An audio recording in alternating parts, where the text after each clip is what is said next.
All right. Hello, chat. How's it going? Hopefully well. We're back. We're going to be playing some more AC0. I don't remember exactly what I was doing, but I've got a pretty good idea, I think. See, it's been, I think, what? Hold on. Now I need to look. It's been like 2 weeks, I think, since we flew planes. The Elden Ring grind kind of disrupted the stream schedule a bit. But hey, the DLC's here and it's good. It's been 2 weeks and it's been 15 days. So from memory, I think that what happened last stream was we finished up the expert run, which was also the soldier run, so the hardest like style run to get right. And so now we're just doing the ace difficulty / night playthrough. I'm pretty sure that's what's going on, but we'll see. I could be a little off. I think we're like right near the beginning of the ace run, if I'm not mistaken. We'll see. I have no idea. Anyway. There we go. Did it look weird? You see the thing I put in Discord? No. Hold on. Oh, god damn it. Yes, I've seen it. I didn't see you send it, but yes, I've seen it. I've had so many people send it to me today. You have no idea. I've gotten so many messages of like, did you see they put out the first 3 Resident Evil games on PC on GOG? I did see, for the record. I might buy it. I don't know. Here's the thing. I may or may not have all 3 games on my PC already. Not even just through emulation, because, you know, I'm an emulation enthusiast and all that. Not even just that. I may or may not have the Japanese PC port. Oh, we finished the expert run and just didn't even start. Oh. Is that right? We didn't even start the ace run?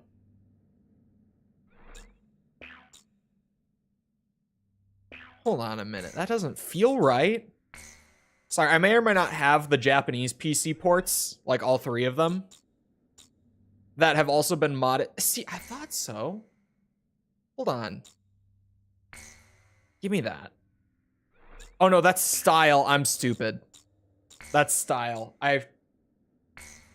Never mind. That's for like the 3 variations of the level. Okay.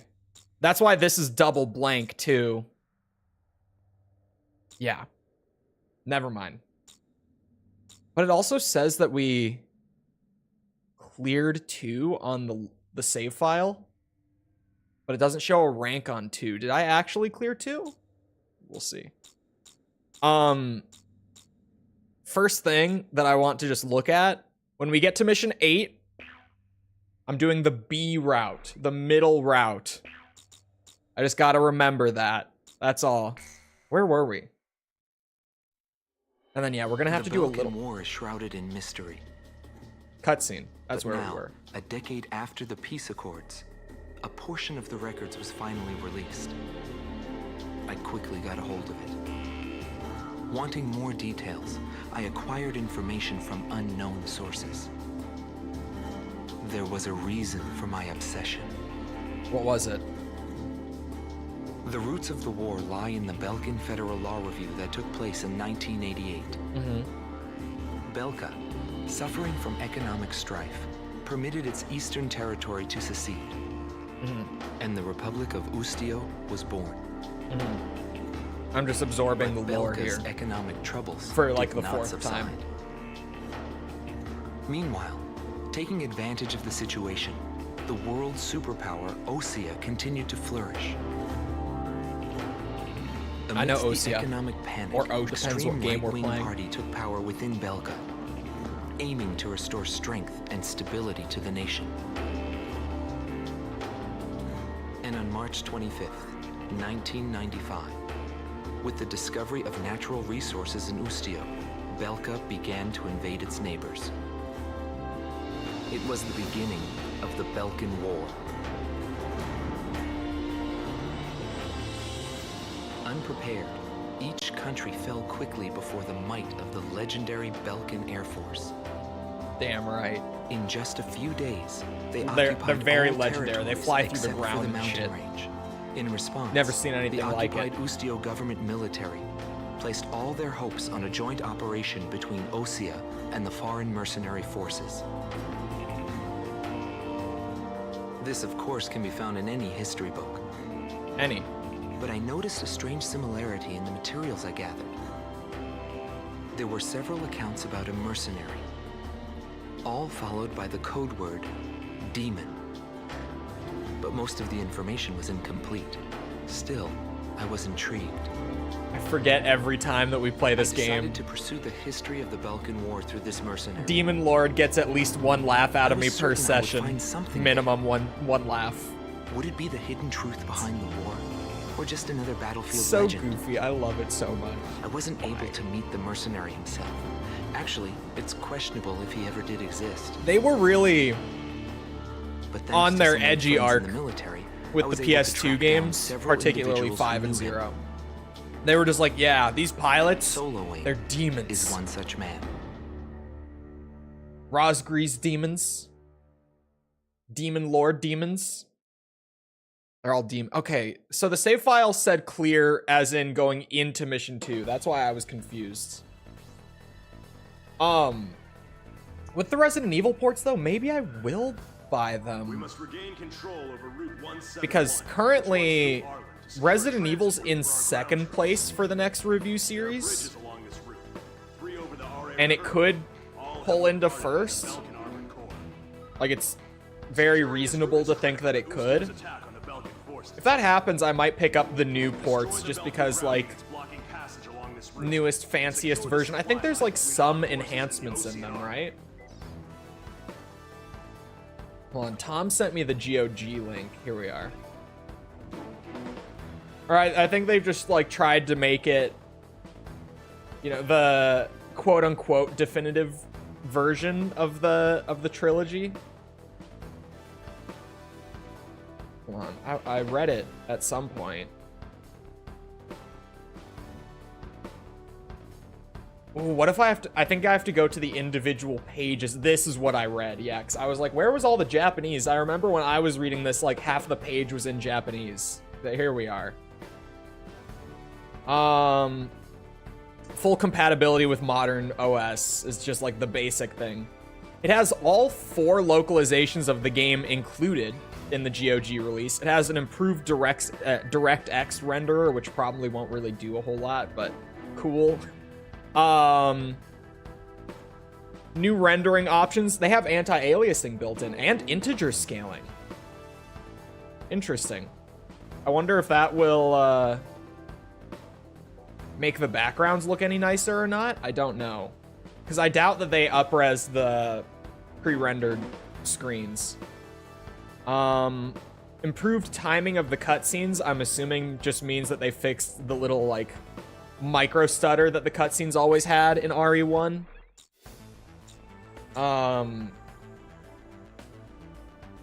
There's not a ton. Full support for modern controllers. Like, it's not anything too crazy, but it's nice. And especially, like, here, right? This. Oh, what the hell? I wasn't there when I went to pull it over. Like, you know, it's just right there. It's just right there. It's $10 per game. If you buy all 3 as a bundle, it's $25. And they've all been made to, and I haven't heard any reviews. I saw that Sphere Hunter did a video, but I didn't watch it. I haven't had time yet. Yeah, the backgrounds are still in their original resolution. Okay, I was curious because I was like, oh, there's some screenshots. Yeah, the backgrounds are still original resolution. Nothing changed with that. But like, it's just nice to have it available like that, because like right here at the bottom, I know my monitor's huge, so this is probably microscopic if you're watching on like a phone, but like right there, that's my GOG launcher, right? So I could just boot up like an actual game launcher and have a new like modern port of the old PS1 Resi games. So it's nice.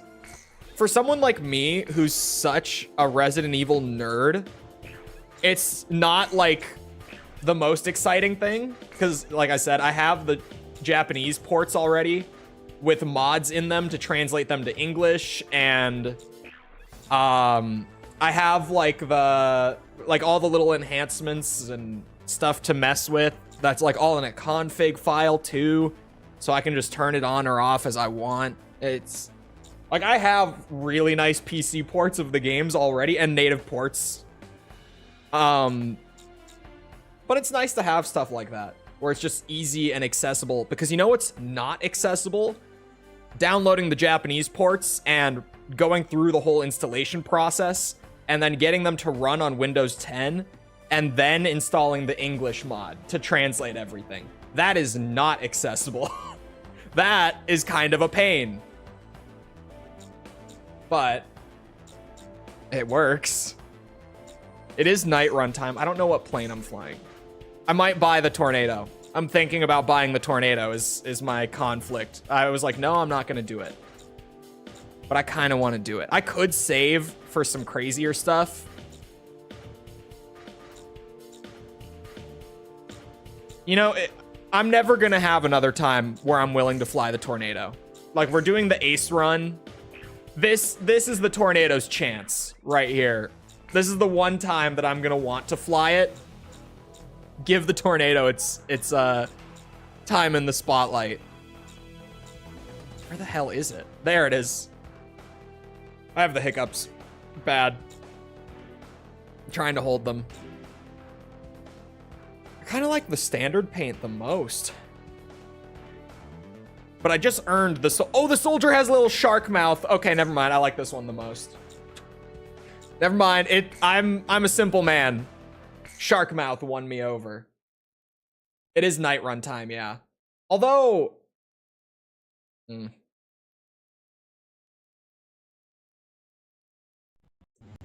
yeah, it's night run time.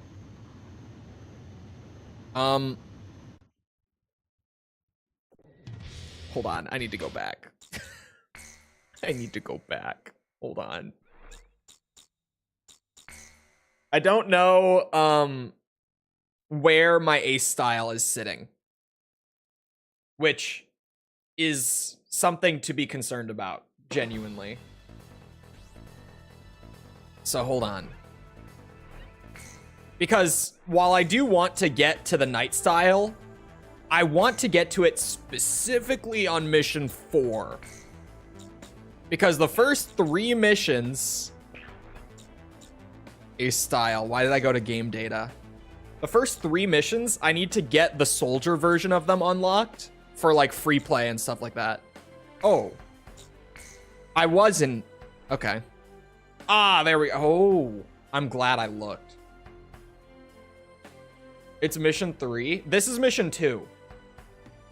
This is mission 2. So... I want to spare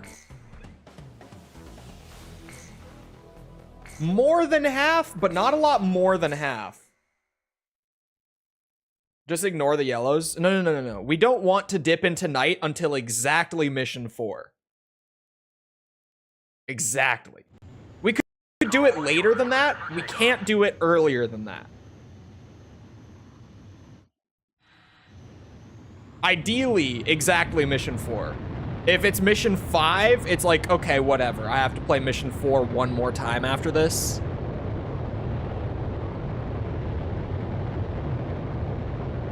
It's a bit late for me to check to make sure that everything's running smoothly. It looks...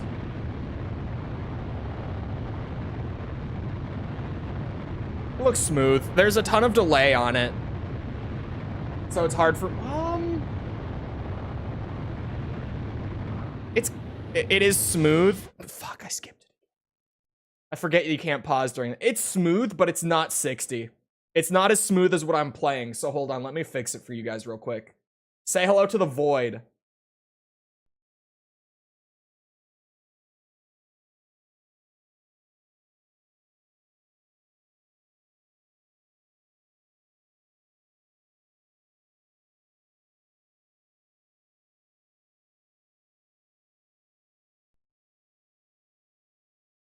Let's see now.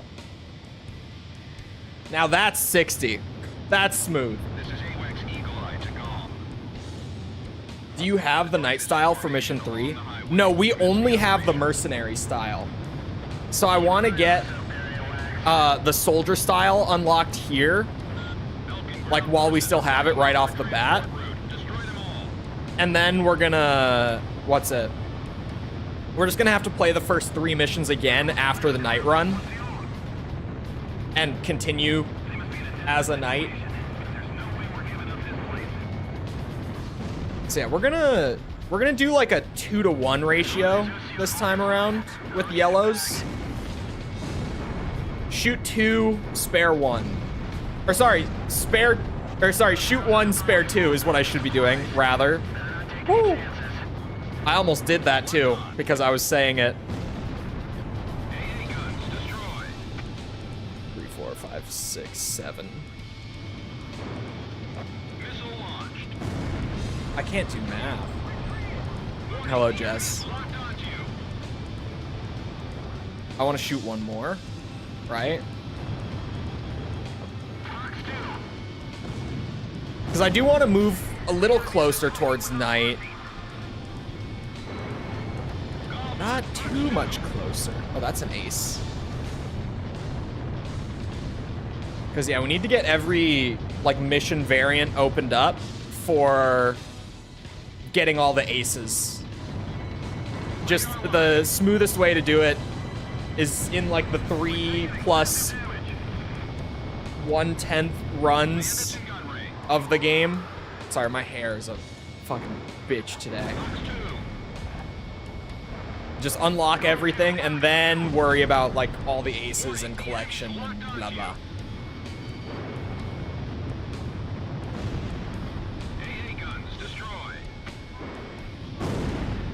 I'm melting.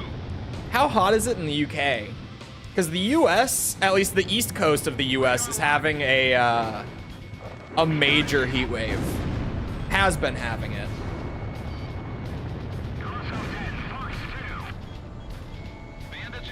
Here in the central US, though, kind of chilling. It's not that hot.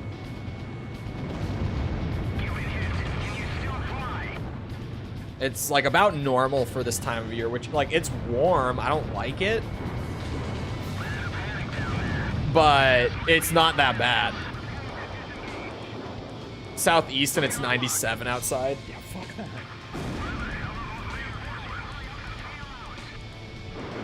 Also, please put it in Fahrenheit for me. I don't understand what the fuck a Celsius is.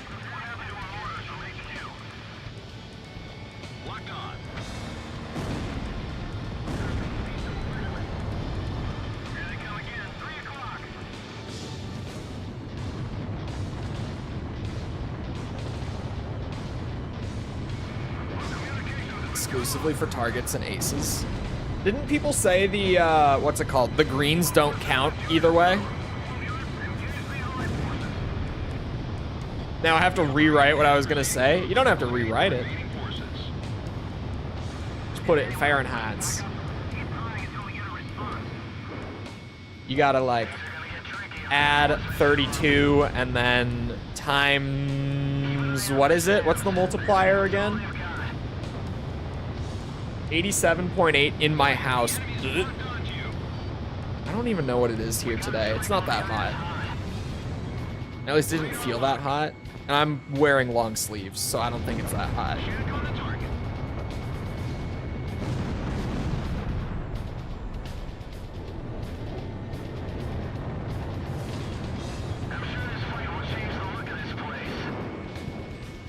Oh, come on now.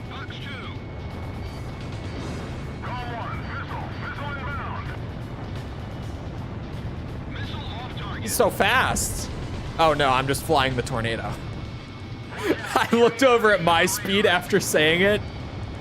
Never mind, he's not that fast. I am very slow in this plane.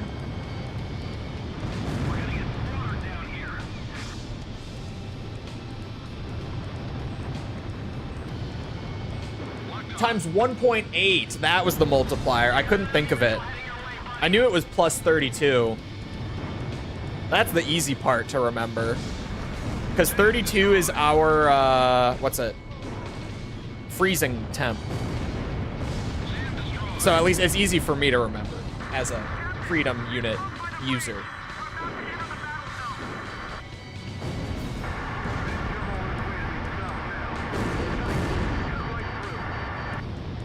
Oh, I don't want to shoot the house. This is a cool looking plane. I'm glad that I flew it at least a little bit. Because yeah, there's not going to be many missions during the Ace run where I'm going to be flying this thing.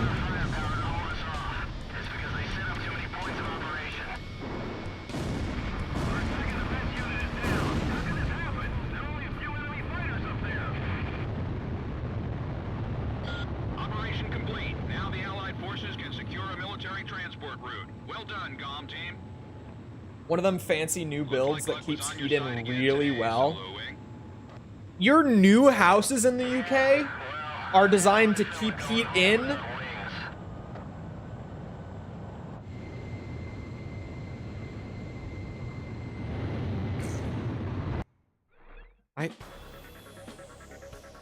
The mission was a success. Yep, I Passage don't along understand the Route 171 UK. has been secured. Why? Thanks to you, Boosteel will now be able to launch a counter. You guys have, oh fuck. You guys have this heat wave problem every fucking year. At least once a year. Minimum once a year. I think it's because, maybe, it gets hot there in the summer. It was built 6 years ago. That's recent enough. You guys have had the problem since 6 years ago. This has been a thing, Jess. Damp, wet, and cold most of the year. Well, yeah, but like I live in Minnesota. It's cold as fuck here. But then you know what happens in the summer? It gets up, what is it? I know it's been a thing. I don't understand why you guys aren't like changing it. You know what I mean? Like clearly this is a problem. It's the same thing. I say the same thing about Texas. Okay, the state of Texas. To be fair to my Brits, I say the exact same shit about Texas.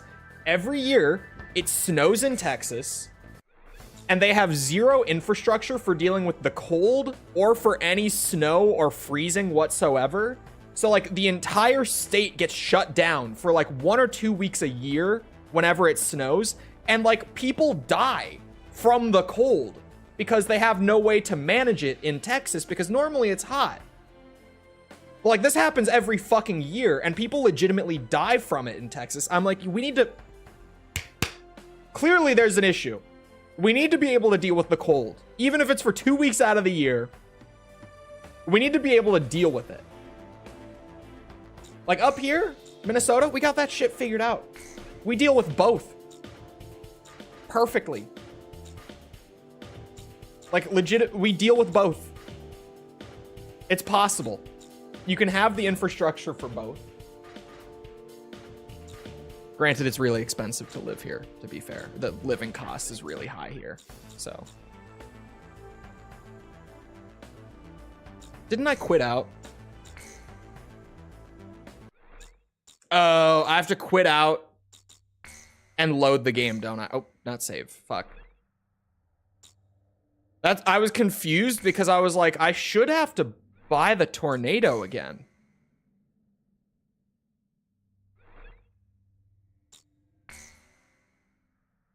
I was really confused, but that's why. You have to load the save. I was still on mission 3. We're optimizing here. The Belkan War is It's way easier to play this mission twice now than it is to have to go back and, like... I'm not going to be able to get myself back to soldier from being all the way over on night by mission 2. You know what I mean? Or sorry, by mission 3. So I need to do it now. Otherwise, we're going to have to do like a whole extra loop of the campaign to get this one mission variant. It's just going to be a pain in the ass. Where the fuck is my tornado? Is the game PlayStation only? 0 is PS2 only, yeah. Most of the old Ace Combat games, I think all are, right? I'm trying to think. Like PS 1, 2, 3, 4, 5, 0. And then 6 was Xbox only. And then they started doing both. After 6, they started doing both. And PC after 6 as well.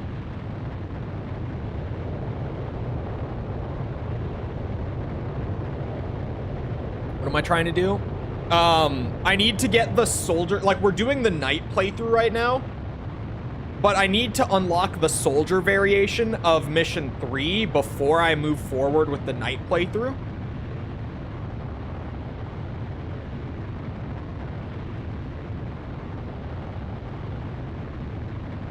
So I'm trying to like get close to night, but maintain soldier. Because ideally, oh, I forget Infinity exists because I wasn't around for it. And obviously it doesn't exist anymore. It's gone. They killed it. Advance was a GBA exclusive. Yeah, most of it was geared towards PlayStation. There were a couple PSP games too. But thankfully, they figured it out eventually.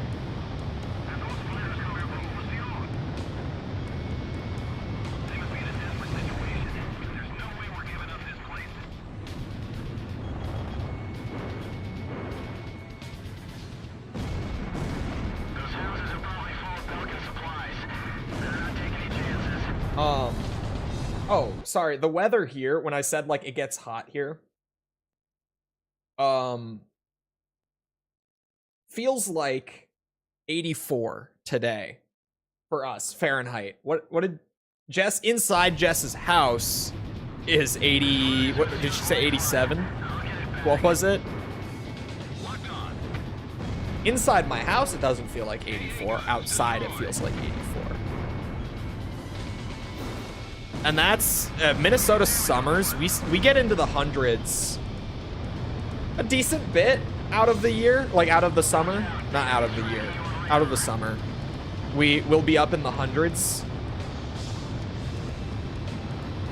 But then in the winters, I mean, as long as I've been here, I've seen like negative 40 Fahrenheit in the winters. So like we're on both extremes so much that we have to be able to deal with both.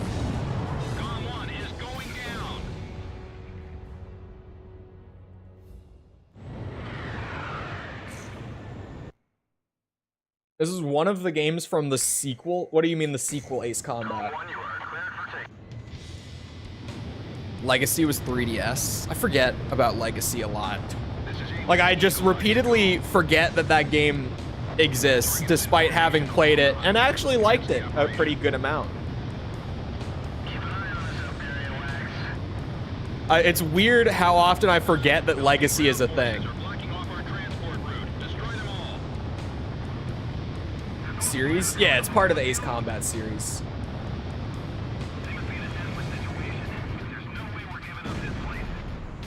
Whoa, that was a really sharp turn. This thing turns really quickly. Might have something to do with how slow it is. But I'm never ready to turn that tight. Like I'm really throwing it to the side.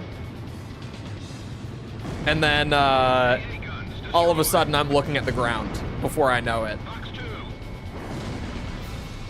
It turns quicker than I'm expecting it to. Don't gotta kill everything yellow. Just a bunch of them. Enough to maintain soldier. That's all I need.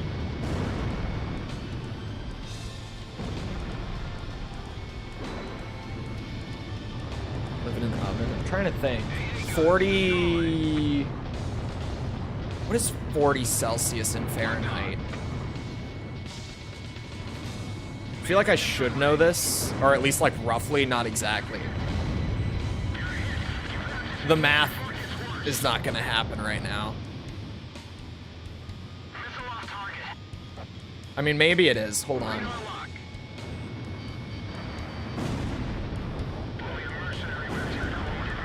$122? Is that right? Why does that not sound right?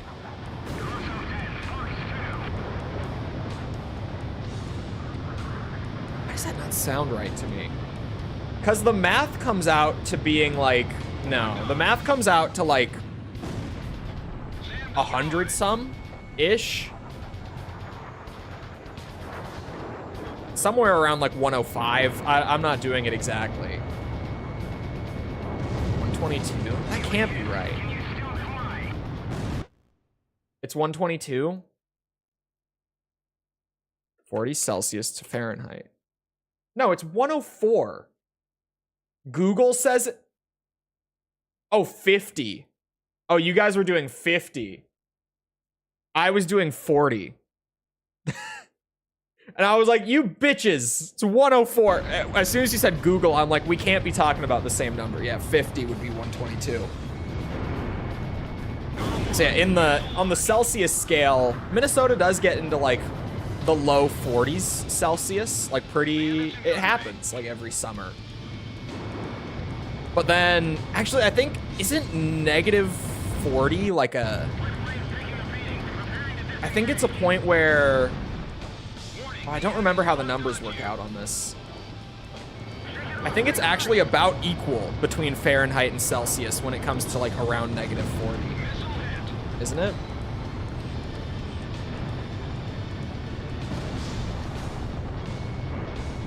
I don't know. Once you start doing negatives, my brain loses it. Multiplying negatives. You know, it's when I was in high school, I would have been real good at that. Nowadays, not so much. Well, fuck. We just do a little wiggle.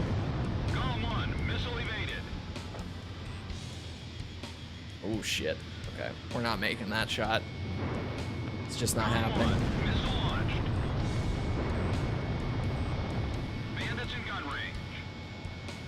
Wait for it.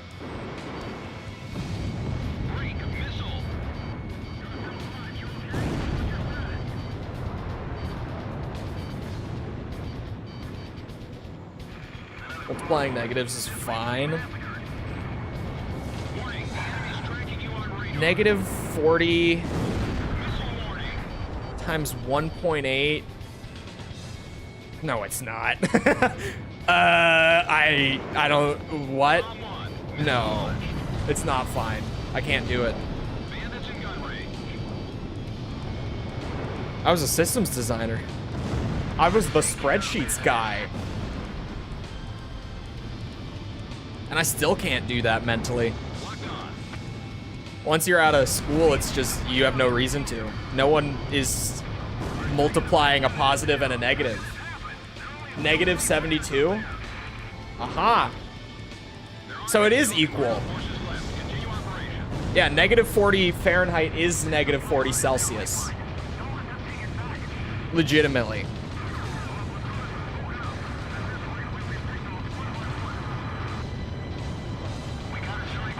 On the previous run's ace style. Yeah. It would be fine if I didn't have to get like the very early missions with the different variants. Like if it started you the same, but there were no variants for the early missions, it genuinely wouldn't matter. Because there are, it means that I have to do a little more than 3 playthroughs to unlock all of them. cheapest machine gun. I can't be bothered with the target swapping at this point.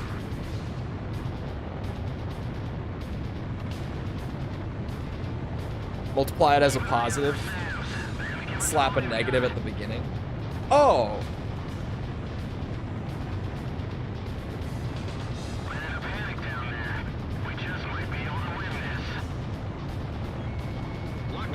I thought, is it 2 negatives multiply to make a positive? I thought the positive canceled out the negative. AA guns destroyed. Is it double negative multiplied makes a positive? Radar lock. Operation complete. Now the Allied forces can secure a military transport route. We're doing mercenary run. We're trying to stay soldier for mission 3 so that I can unlock the soldier version of the mission. 2 negatives makes it. Oh, that's where I was mixed up.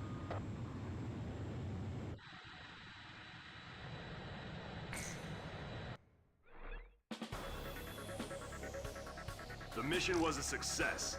Passage along Route 171 has been secured. I can live with that.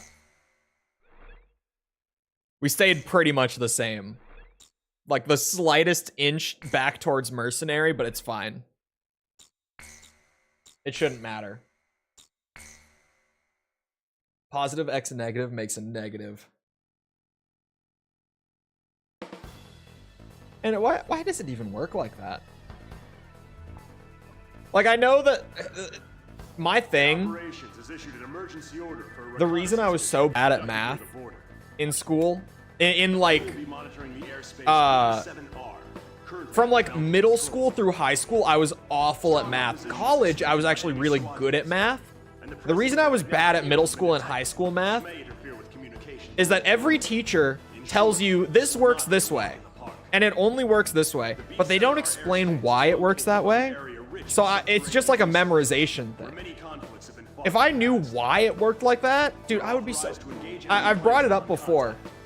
When I took statistics in college because I needed it for my degree, I got 100% in the course.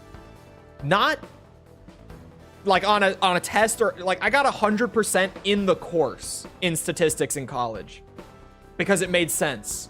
Because like I knew why things worked the way they did. Because we're doing like actual math. We're not doing like theoretical bullshit or shapes. Fuck shapes. Math that has to do with like shapes and angles. No, none of that. Absolutely none of that. Dude, all my teachers leaving throughout the year. What? I never failed any math. I came close. Algebra 2, I almost failed. But I didn't actually fail it. Think about earnings. I mean, not really. Unless I'm just not thinking of it the right way. Because, like, multiplying...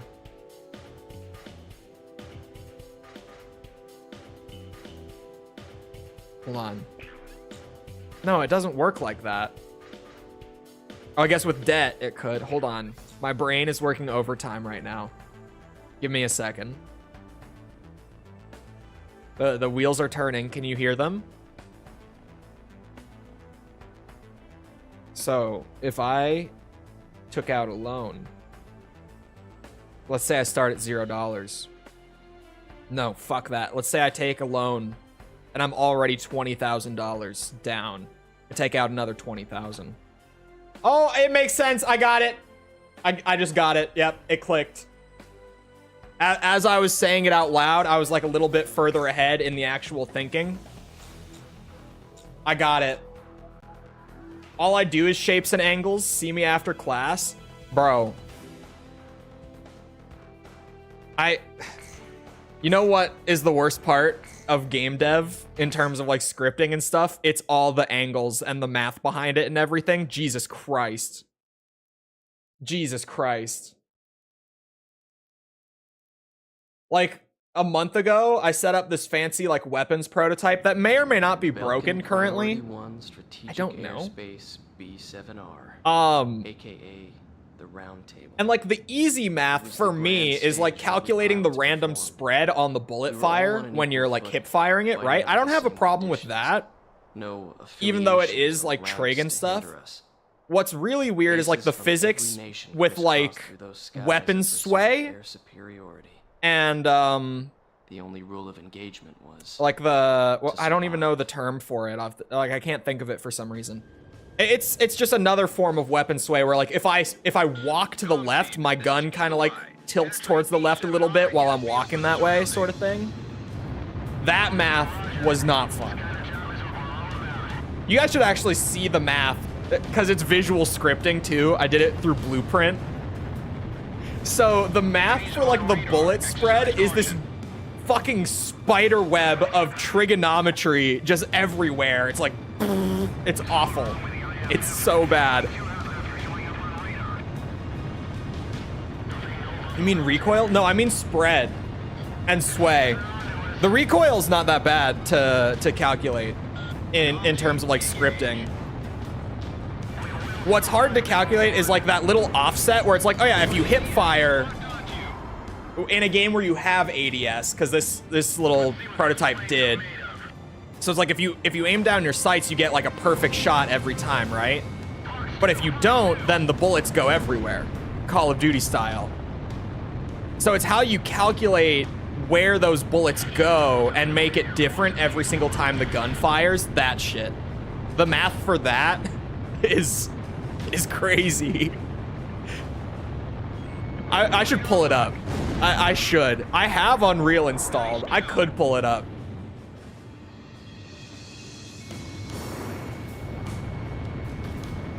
I honestly should have just done a YouTube video of it. I'm sure I could have just yoinked someone else's code instead of sitting there doing it myself. But where's the fun in that? Approaching gun range. Galm 1, missile launch. Why am I still flying the tornado? What am I doing?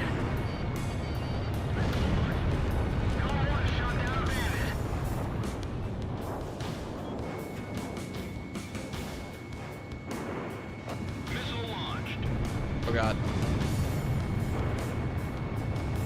Perfect Dark, Time Splitters, I made that system. Why is it moving freely from the camera then? Wouldn't it be much easier to make it move relative to the camera? Bandits in gun range.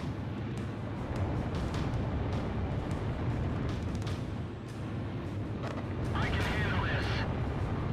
I don't know if I can. I brought the wrong plane. Somehow I managed to shake it off.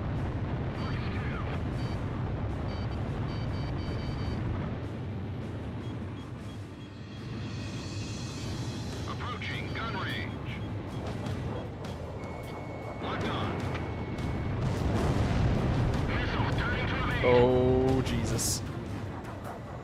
It's right there. It's right there. Don't stall. Bandits in gun range. Well, at least this thing has the cool factor. Missile hit. Oh no. Galm Team, penetrate B7R airspace. Force a habit.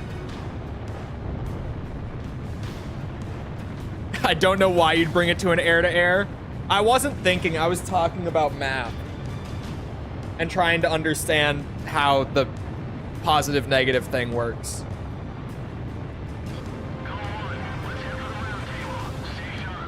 Which like that already, the earnings and debt thing Shows additional craft just immediately made it so much easier to understand. What? High school math teachers, what are you doing? Like, I get that we don't pay you enough to really do anything, but like, come on, man. I wouldn't have gotten D's in algebra throughout high school if someone had simply been like, think about earnings and debt, and I could have just been like, okay. Okay, I'm thinking. Oh. It was like a Jimmy Neutron moment for me. I had a brain blast right there. Just off of like a few words. Authorize a retreat. Intercept them. That's all I needed.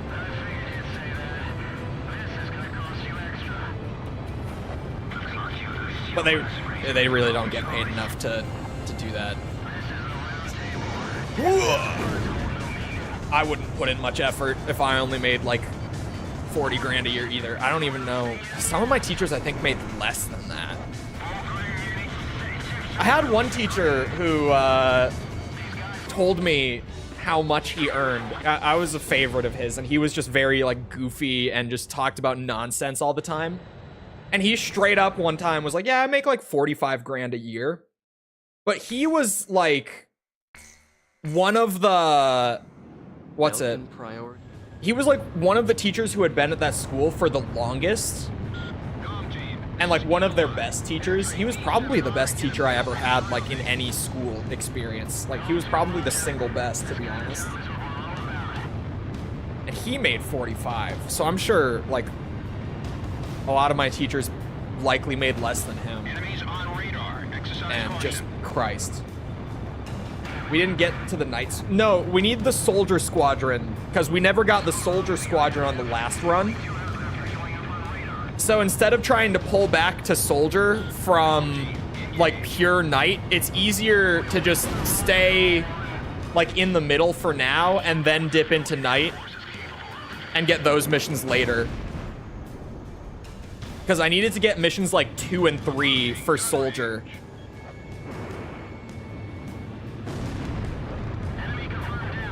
So I intentionally stayed in soldier. The last run when I shot the guy who was yellow, that was just accidental. I didn't mean to do that. Do I play, or do I stream 7? I'll eventually get to 7, yeah. Radar lock. Bandit shut down. Come here.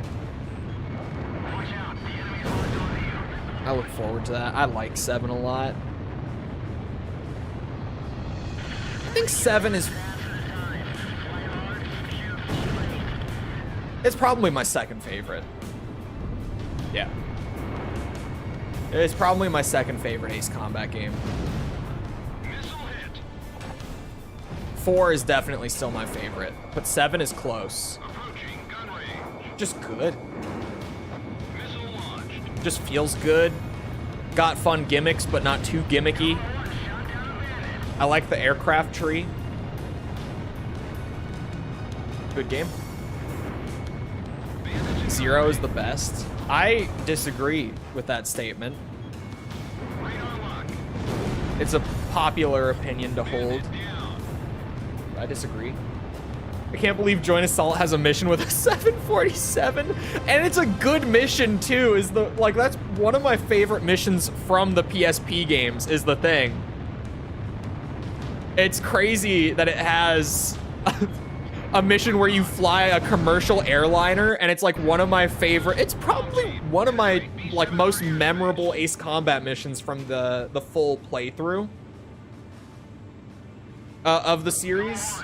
Like that one sticks out because that was crazy. They have you do a trench run in a 747 while you're getting shot at and you can't shoot back. It's crazy. And it's good.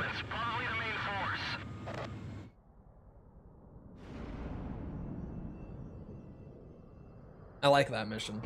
That's like one of the best parts of Joint Assault. There's 2 of them. Well then, let's have some fun. They have to protect you while you fly it. That would make it cool. Kinda. I don't know. Would that take away from like how hectic it is? I feel like it would be more fun to be one of the other players than to be the one flying the I know it's not called a Boeing in the game, but you know, the Boeing.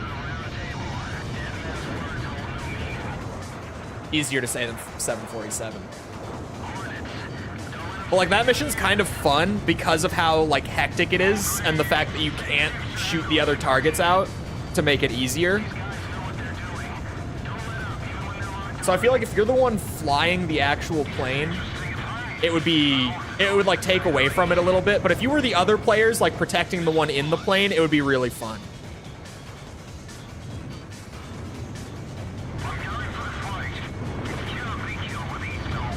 Fucking shit. This is not easy in this plane. Why are we here? I should have swapped, but like I'm locked in at this point. I'm determined now.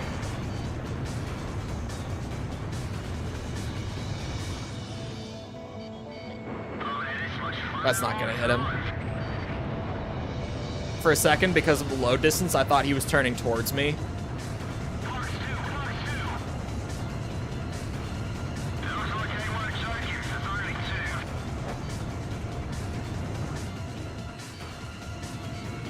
Oh shit, that was his missile. Oh my god, we almost ate it there.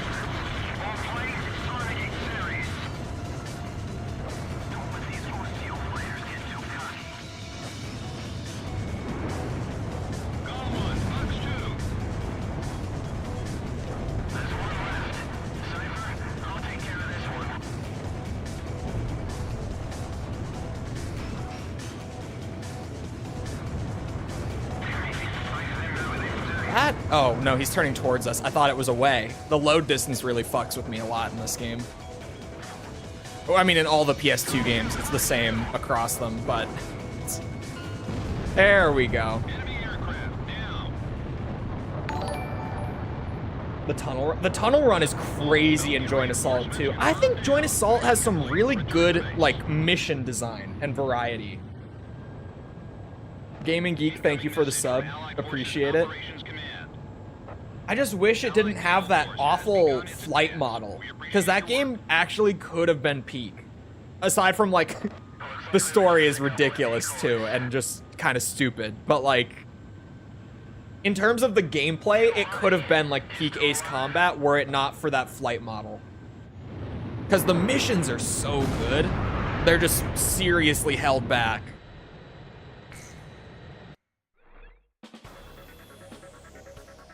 Thanks to your success, we managed to confuse Belkan. You've caught the attention of head operations. We're still Soldier, which is unfortunate. But that just means we're going to have to play one more mission for, like, the loop back to get the early night missions. So it's fine. Story is so batshit, you can't help but love it. I got a comment lately. Or, sorry, recently. Lately is not the right word. Recently. On the Joint Assault video where someone said, oh, the game actually is about, like, a pharmacy conspiracy. I thought the community was just memeing. It's so funny. Like, that comment just made me smile because I'm like, yeah, this story's fucking stupid. The campaign will be called Offensive Campaign number 4101. The objective of this operation is to secure a sea transit lane for the Allied forces. To secure this channel, the Belkan forces occupying the Futuro Canal must be cleared out. You will be given a choice of missions in this joint operation. Offensive Campaign number 4101 will be comprised of the following Wait, what? air missions. First, there is Operation Gelnikos. Oh, This is an hold on. air-to-air We're gonna have to surface see. operation, whose objective is to wipe I out thought the Belkan's first air split path squadron, was at 8. support I already looked at facilities, the and Mission surface 8 one, but... Next is Operation Round Hammer. I think this one This we're is an doing the air-to-surface sea path. operation, whose objective is Sorry, to wipe hiccup. out the Belkan fleet, Then. its port facilities, and surface weapons. And the last mission is Wait, called Operation if this is just a split This is an path, escort mission, whose objective is to we don't protect have the to naval play it on the vessels of rerun. Russia's Third Fleet, including because the state-of-the-art style doesn't air matter for the variant. which will be making a trial voyage. We might have hit the Fierce resistance jackpot. by Belkan forces is expected in all 3 missions. Choose carefully which one you wish to participate in. That is all. Oh my god, we totally hit the jackpot. It is a split path. Yeah, I think we have to do the sea route. I'm gonna go check to be sure. But how lucky can you get? Come on. Just to be sure.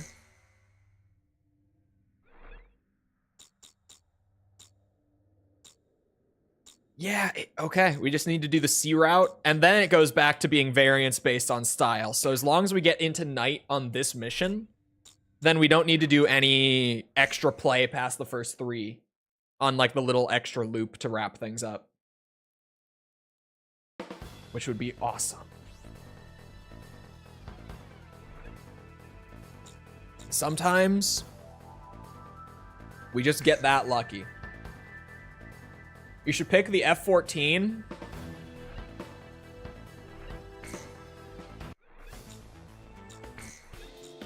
See, I know why you say that. Did I bought the F-14 already, right? I think. I must have. But hear me out. But hear me out. Wait, that's a... Dude, we might do the tornado again. Hold on. I know why you're saying the F-14. The soldier. Yeah, okay. I'm tempted. Does it have ship missiles? It does not. But it does have... Oh, no, that's air-to-air. It's got guided bombs, which are okay. Like, I could live with guided bombs.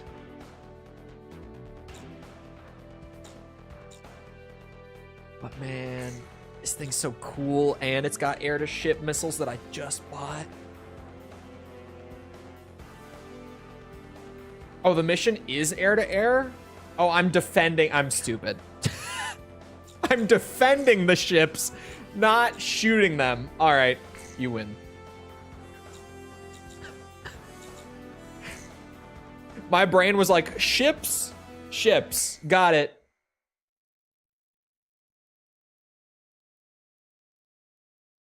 Take a look at the assault record. Why?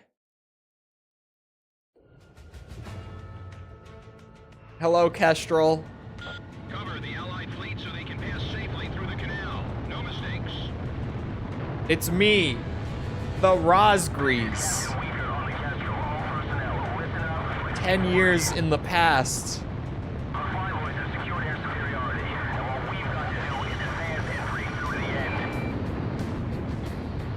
Demon Lord? No, no, no. Demon of Rosgrees.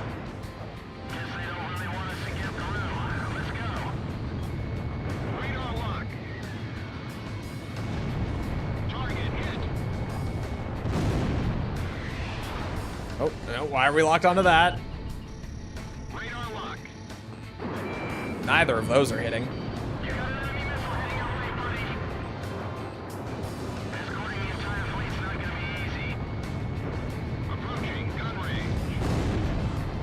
Man, why does it keep locking onto the yellow? 15? Sorry, 15.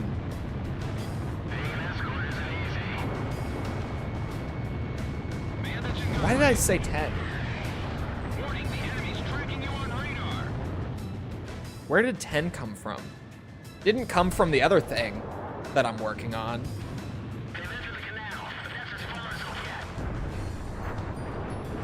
I mean, it's close to 10. It's 9, but I mean, the what? What's 9 years? That's weird. I don't know what I'm talking about.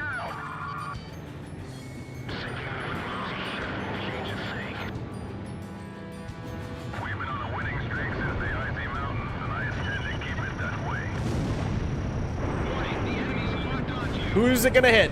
Anyone? What is that? That is the slowest ace I've ever seen. Buddy does not fly like an ace. He was basically sitting in place.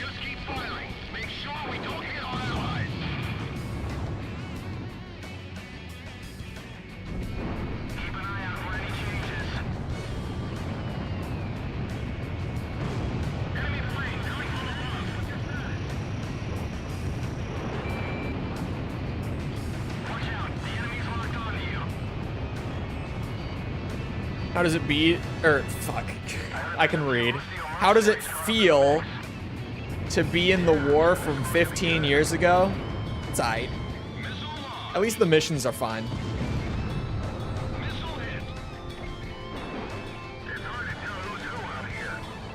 Oh, come on.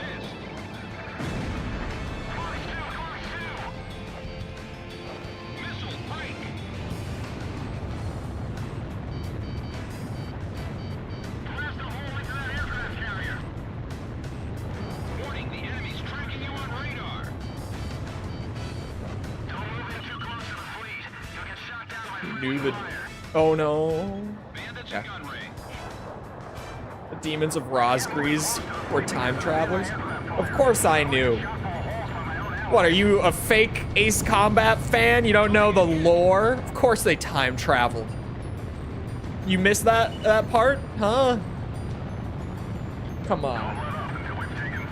This is like the most basic level trivia. Of course they time traveled. What are you talking about? Add it to the wiki.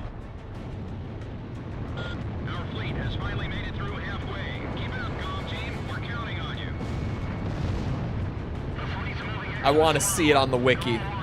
I want to see that the Rosgrees time traveled to 15 years back to defend the Kestrel in the Belkan War.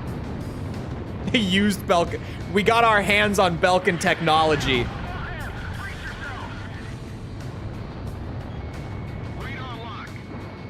Oh god. Has Zero gotten better for you after replays? I would say it's about the same. It's like a little bit better, but it's weird because like it's like the tiniest bit better for me.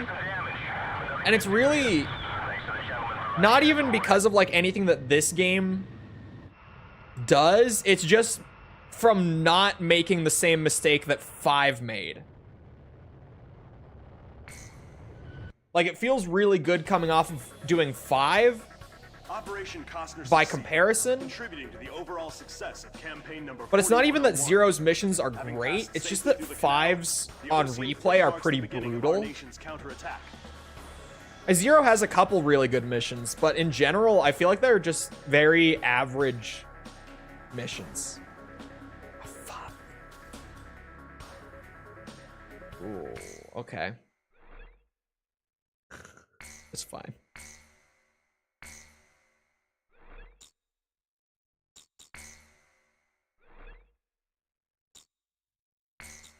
Not even trying to... I've never once had someone come into stream and complain that I talk too much. Never once.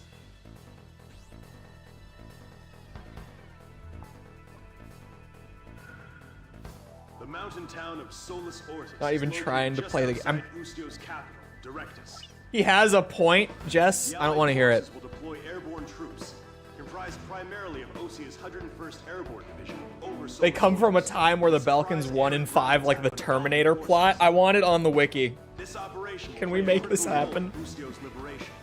Can we add like a like a crazy fan theory section to the Rosgrees page about this? Could we do that? Your actions will determine their fate. I would love that.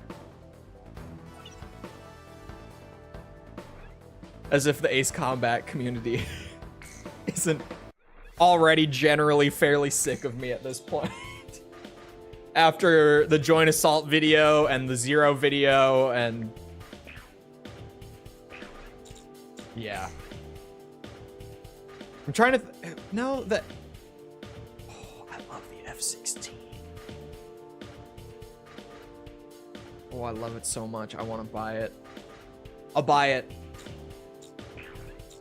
I gotta get this special weapon so that I don't have to worry about it anymore. Also has War Dog's F5 library. I believe the time travel theory. We gotta make the most like batshit time travel theory possible. Like alternate timeline, multiverse time trap. We gotta do all of it.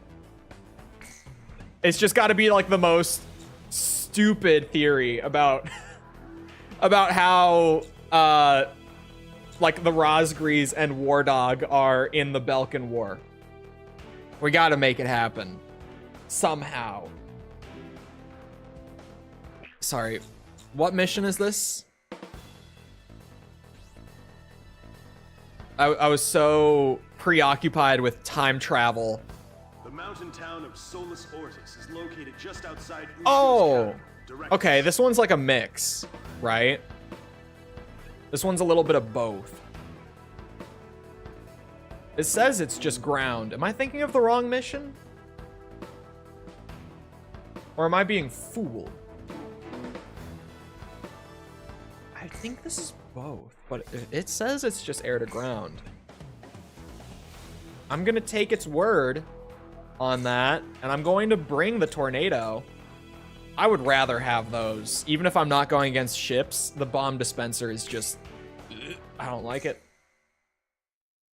Accelerated the universe forward until they reach the next cycle. Oh my god.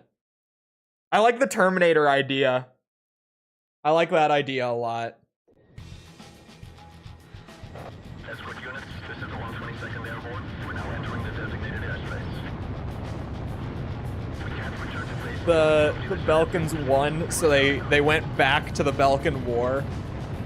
After they... Oh, but then we'd have to come up with a whole conflict that comes in later. Or maybe like a rebellion thing, like Terminator. Get your asses in gear, people! You gotta jump or you're of no value to this unit! Rebellion sounds like a more natural fit. Use that anger to get fired up and take him out! Understood? Go get him! Go, go, go! We're the best! We're the best! I'm sitting here just cooking stupid time travel theories now. Although I'm probably like the worst person to make the time travel theory, because my Ace Combat lore knowledge is not the greatest. I don't know all the little like ins and outs like some people surely do. So there would probably be gaps in my theory. I might just leave this to other people. I don't want the yellow targets. We're doing a night playthrough, damn it. Zero has the best dialogue? Does it? I don't even know what game I would say has the best dialogue.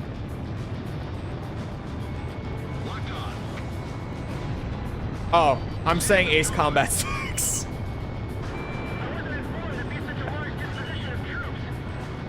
Now we wait. Now we wait. 5? I would say 5 is probably up there.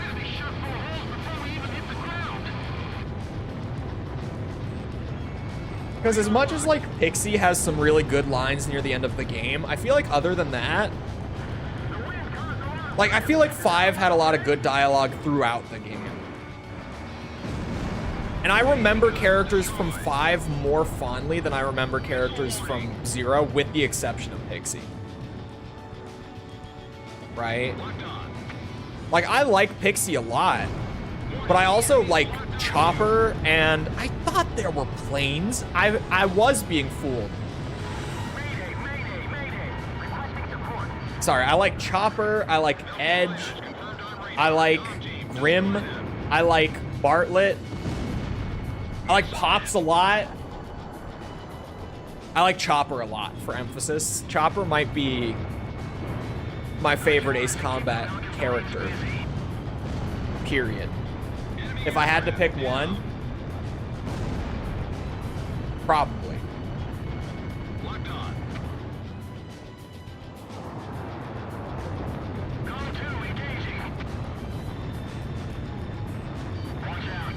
We could ask Ace Combat fan.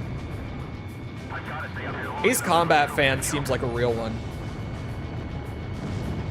I don't know a ton about him, but I know that he did like get into, aviation, like genuinely, like he is a pilot now as a result of his love for Ace Combat.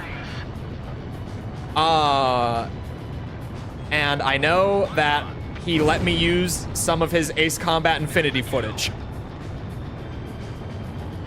So he seems like a real one. Even though he had like no, recent Ace Combat Infinity footage, because no one does. It worked. He had good footage. The best that I was able to find, at least. Jeez, there's a lot of planes, dude. 0 planes, my ass. Never trusting a briefing screen again. I did remember the mission. Like, I knew it was this one, and I'm like, I swear there are planes here. Fucking briefing screens.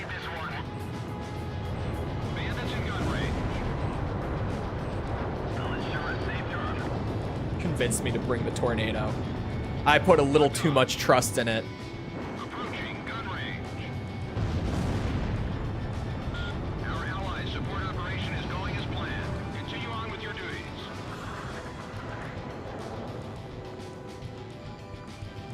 Are those UAVs remote controlled? Which game is that? Is that 6? Hold on, I said 6. I feel like if that was 5 or 0, I would remember it. Is that 6? The UAVs line? Because that's amazing. Please tell me that's 6. That's 5? No way.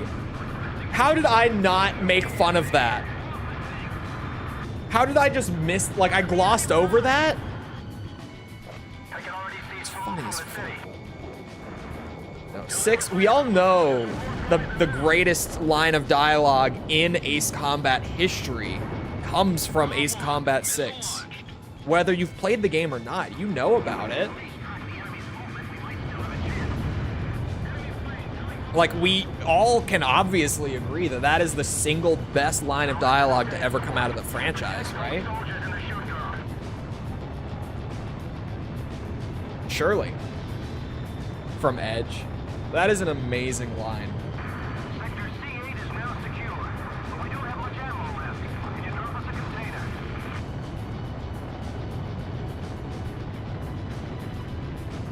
Oh, he's close. He's close. Someone help him out, chat. He's so close to being there. It's one little important word off. Someone throw my man a bone here. That miss? Oh, I guess I'm just too close, right? No woman on earth can resist us now. Go dance with the angels. The best Ace Combat line ever. So good. So fucking stupid, but like in that perfect way where it like comes around. Like it's such a silly line that it wraps around to being absolutely hilarious. I love it so much. I know that a lot of people absolutely despise that line, but I think it's perfect. I think it's incredible. It's just... It's like Resident Evil 1 kind of dialogue, right? Where it's just so stupid that you have to love it. Like, how can you not? I don't understand how you could hate that line. Phrase? Slogan? I feel like... whatever. I love it. Like, saying that you hate Go Dance with the Angels is like saying that you hate... I'm trying to think of a good Resident Evil 1 line. Like a really stupid... Oh. God, I just thought of like 4 at once. Cause it's Resident Evil 1. It's like, yeah, it's like trying to hate Jill Sandwich, you know? Like, how could you legitimately hate the Jill Sandwich line? Or, this house is full of terrible demons. Ouch. If you've played, you know. I might have to pull that one up. That line is so... It's the delivery of that line is so bad. The line is stupid to begin with, but the delivery is so horrible that it makes it one of my all-time favorite gaming quotes. I bring it up. Terrible demons is something that I just say. I'll just randomly, like in discussion, say terrible demons, and it's that line. Hold on. I'm gonna find it. Resident Evil. It's Richard. Here we go. Here we go. It's this scene, chat. If you've never seen it, let me help you out here. Oh, Jill, this house is dangerous. There are terrible demons. Ouch! You're wounded. That's it. That's it. My memory's a little off on the actual dialogue, but dangerous. There are terrible demons. Ouch! You're wounded. I love, someday we're gonna play Resident Evil, like PS1 Resident Evil on stream, and I'm just going to have the fucking time of my life. The dialogue in that game is so peak. It is so fucking good. You're wounded. It's so bad. It's... Ouch! As like blood is spurting from his chest, he's just like, ow. Oh. Preparations to liberate Directus are now complete. I will now brief you on the Ustio 6th Air Division's... I can't get enough of RE1 dialogue. That's why I quote it so Directus much. is divided into 5 administrative wards, centering on That the ouch sells it. It's...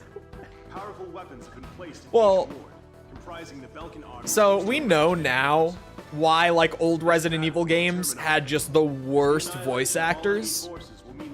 And it's because pretty much what they did, and it was especially like the first two, and Resident Evil 3 wasn't quite as bad, but it was still a lot of the same.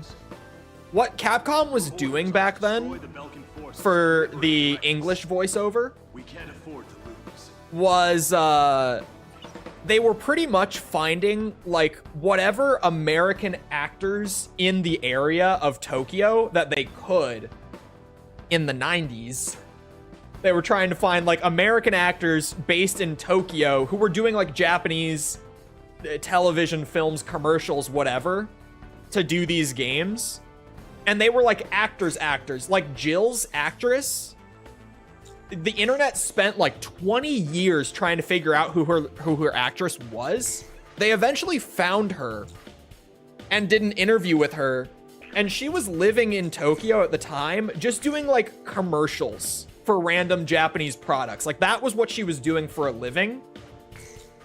And so they were just like, hey, you're from America. We need Americans for this game. And you happen to live here and everything. So they got people who just, you know, it kind of was a whoever we can find sort of thing.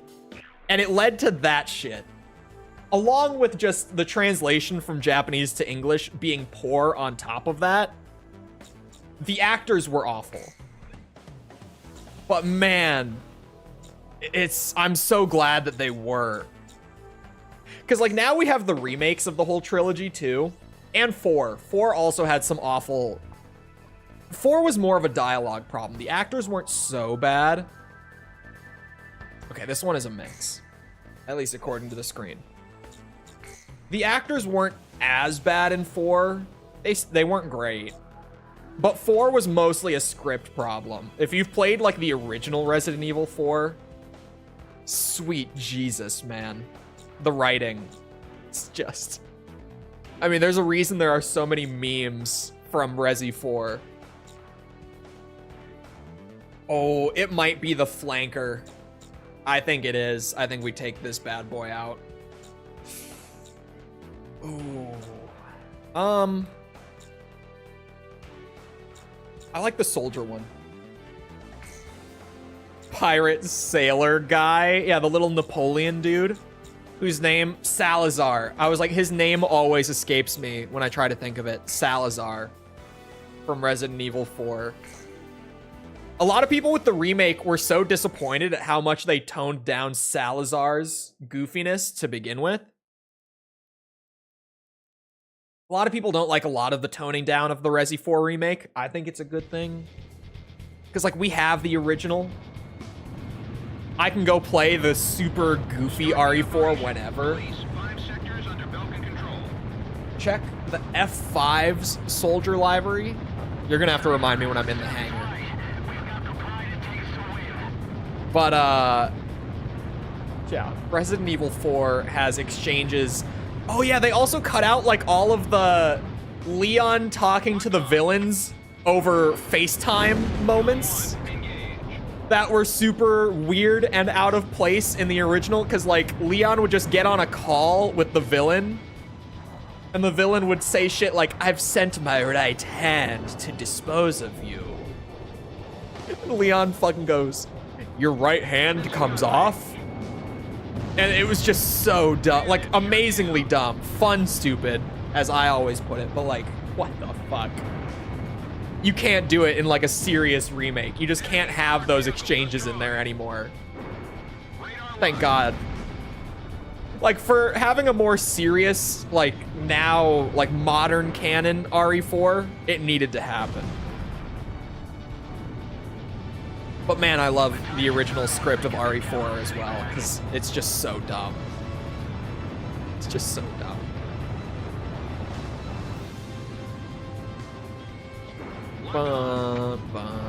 This is one of the better songs in this game. Oh, I thought that was gonna hit the wall. Lost my target. LCC guy? Bro, he is...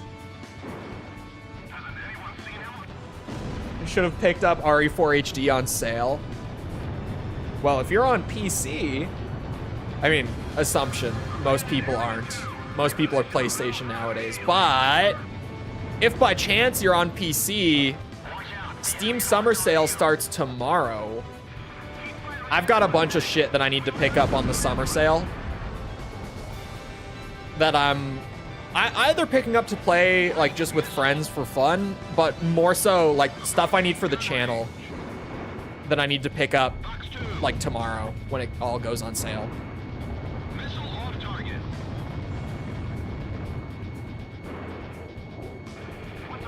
Get Project Wingman? Kiss my ass. Project Wingman. Get that shit out of here. There's so much time. Like, I still have so many Ace Combat games to fly through for the hard mode runs.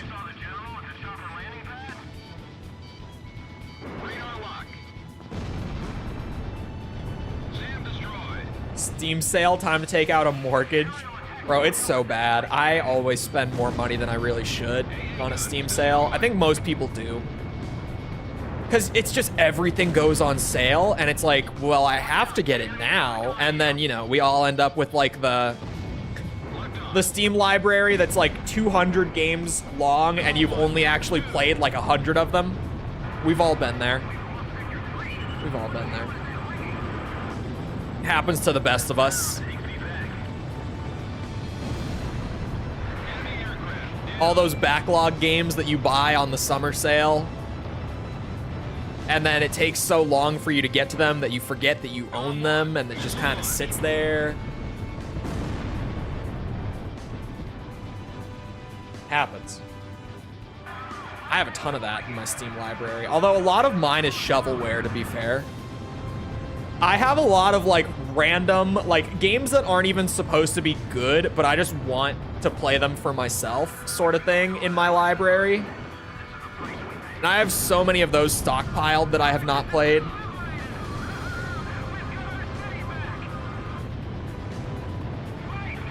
I actually, what was it? A few months ago, like during the winter Christmas sale, whatever. Oh, it was Wolfenstein 2. I was like, what was it that was so cheap that even though I wasn't really buying anything, I had to buy it? It was Wolfenstein 2, which I owned an Xbox copy of from like back when the game came out. But I think it was like $4. And I was like, yeah, I'm gonna replay this someday. And when I get to that point, I'll be happy that I have it on PC. It was just so cheap that I was like, yeah, I might as well. Steam is a dangerous platform because everything is so cheap, dude. Garfield cart? I don't actually own Garfield cart. Surprisingly. I don't plan on it either. Are just different multiplayer or obsolete Valve games. I have a couple of those. Like, especially the Valve games. I think I own, like, the original retail Team Fortress. No one plays that shit. I've never played it, but I think I own it. PS5 anyway. I don't have a PS5, and I don't plan on buying one, ever. There's not enough stuff on PS5 for me to justify the purchase. same goes for Xbox too. Like, since both of them are putting all their stuff on PC now, all you need is a PC. Well, I guess if you want to play Nintendo games, you need a Switch, or you know, their upcoming unnamed Switch successor. But like, yeah, if you want to play all the stuff right now, like, all you need is PC and a Switch. Sony, like, their games are coming out to PC late because they're doing the whole backlog thing, where they're like trying to get all of their old exclusives onto PC before they start doing the PS5 stuff. But they're starting to get to the PS5 stuff. Like, Ragnarok is coming in what, like September, I think it was, to Steam. So like, we're about at that point where it's gonna start being like pretty caught up for the Sony stuff. And yeah, legit, all you need now is a PC and a Switch if you want to like have all your bases covered, which is nice for me. You know, a PC user as of the last few years. Real nice that we've gotten to this point. Fuck! Whoa! I forgot they do that.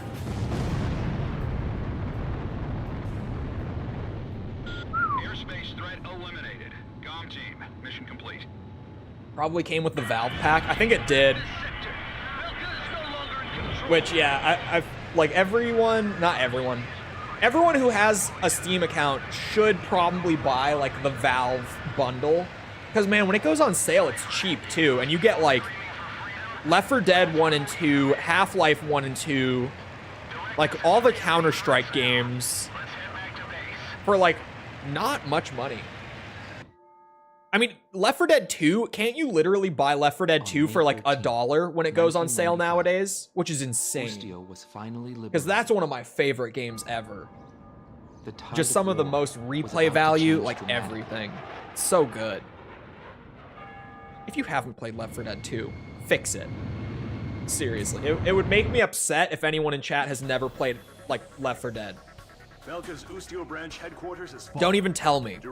If you tell me, you're gonna have homework for the next couple weeks, because it's gonna go on sale for like $1.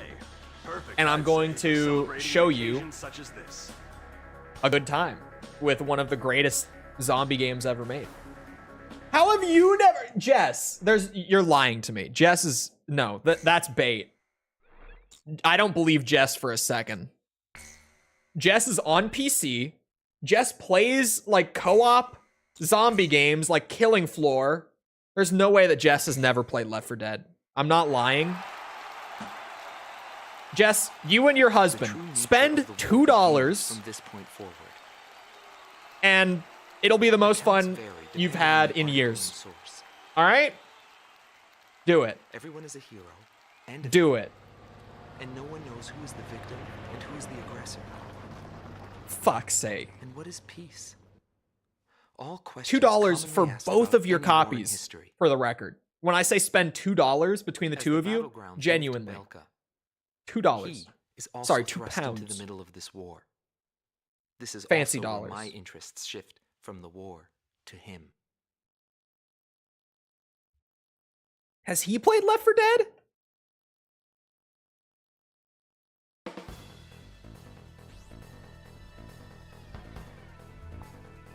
I play Left 4 Dead with the boys on Halloween instead of going to costume parties. I still occasionally boot up like a random Left 4 Dead like custom campaign with friends and we just, you know, run through it, and it's a blast. Custom campaign because like we all played it so much over the years, like we know all the official campaigns. Stretches 700 kilometers from Osia's southern border to the border of Sapin. Not Spain. Legally distinct Spain. Meanwhile, the Gran Turismo franchise, it's never happening. I don't know why it's never happening, but it's not. Oh, and Bloodborne, of course. Never happening. Opening the door to Belka for our ground troops. In all probability, this will be an extended operation. You will be able to refuel during the latter half of the mission. Badass. If you're low on fuel, temporarily withdraw from the battle and return to base. Good luck. Neither of you have ever played COD Zombies either, have you, Jess? Because that, it's more expensive to get into, but that is so many hours of good co-op fun. Coming from me, of course. You know, the Zombies guy from back in my heyday. I say back in my heyday as if the channel isn't now like 10 times bigger than it ever was when I did Zombies, but you know what I mean.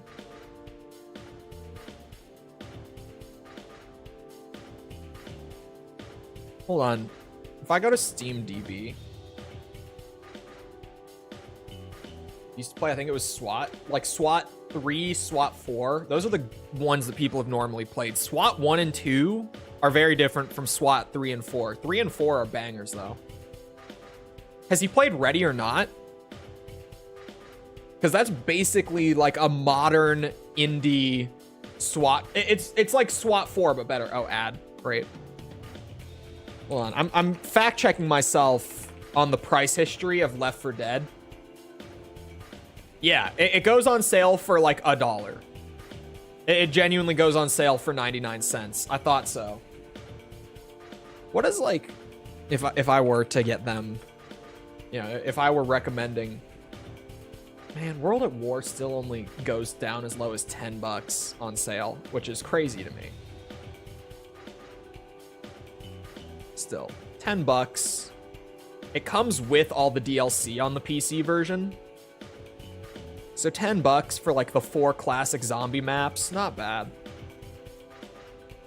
Oh, yeah, the F5. I didn't buy it yet, did I? Or did I? I don't know.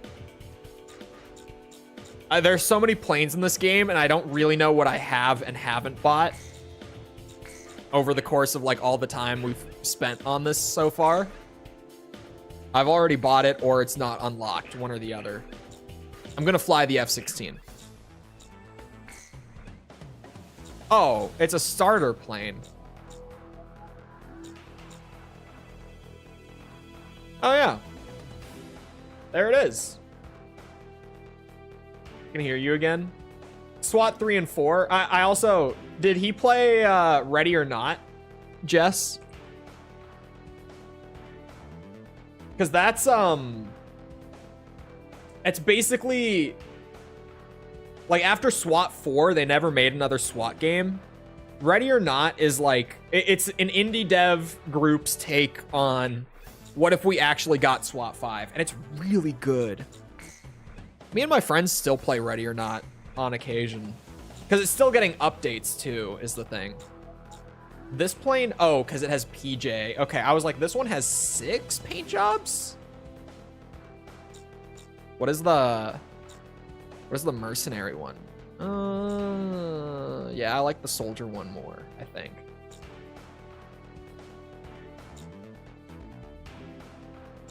Is the PJ one the default one with different decals? It is. Yeah. Bring air to ground. F-16. Fighting Falcon. Gets fixated on one game and plays it into the ground. Perfect. Spend $2 on Left 4 Dead 2 between the two of you. I checked SteamDB and I'm right. It goes on sale for 99 cents. Just saw on Steam. If he played the shit out of like SWAT 3 or 4, he would play the shit out of Ready or Not. That's a great co-op game too. That's a really fun co-op game. I think I have it installed on my PC right now because like I'm dead serious. Me and my friends still play that together. It's still actively getting updates. They're actually about to move engines. Like the next update for the game that's coming out in like a couple months or so is them moving the game from Unreal Engine 4 over to Unreal Engine 5.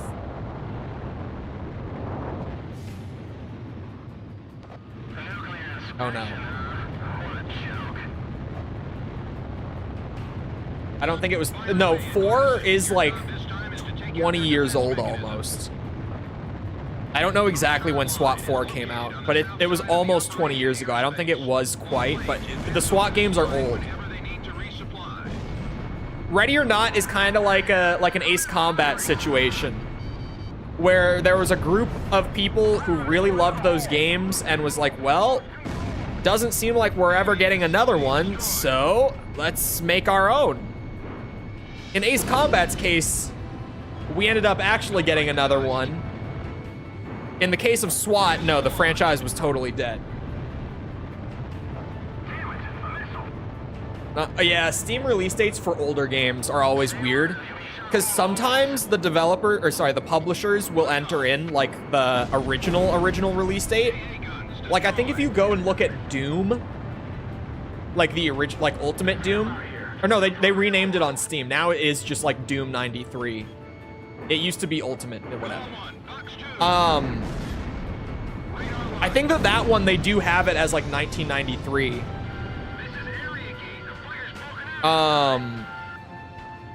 But it just depends if they enter it or not. A lot of the time, it just shows the release date of like the Steam release. Does give it competition, which might be good for it. Can only really be good for it.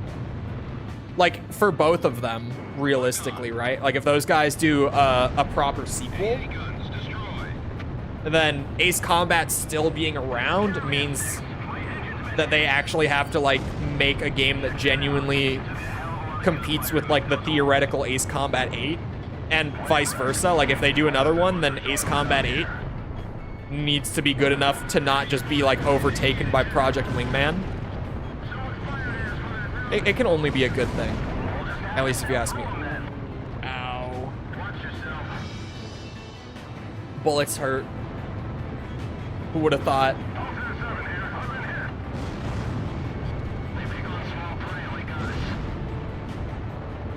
Taking an Elden break? No, I just can't stream Elden Ring all day. I got too many things going. Oh god. Fuck, I knew it. I was like, I am flying way too close. Even if I am flying fast. You like to LARP in these games? No, I'm not a LARPing guy. I just think they're fun.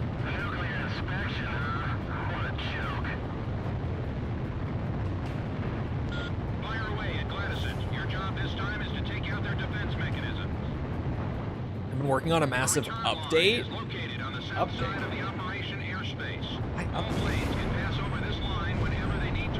I feel like with how much the community has latched on to this game, like they have sort of that, I don't know how to word it, assurance that if they do a sequel, it's going to sell well for them. Like I would just full-blown sequel it if I were in their position.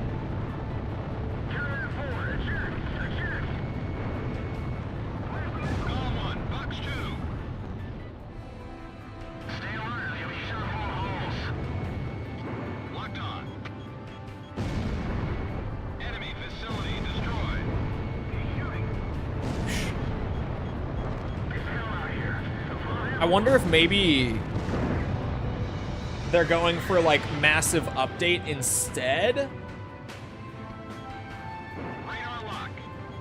because Ace Combat is still around, and they might be worried that maybe the game only sold like because of that kind of void, like only got the attention it did because there was that perceived like Ace Combat is dead for a while. Because didn't Project Wingman, it would have released after Ace Combat 7 got announced, right? Correct me if I'm wrong on like the timeline here. Like 7 was, it came out after 7. In my head, it was like before 7, but after 7's announcement. Was it just before 7? Or sorry, after 7, sorry.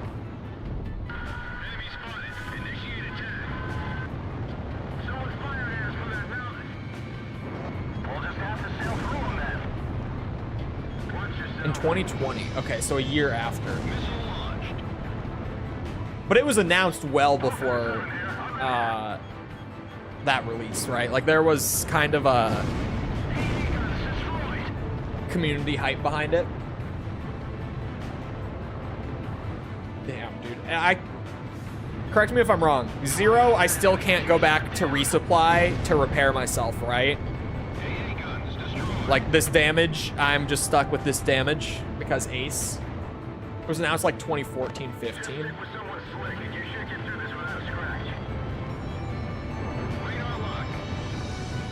Wait, 14, 15?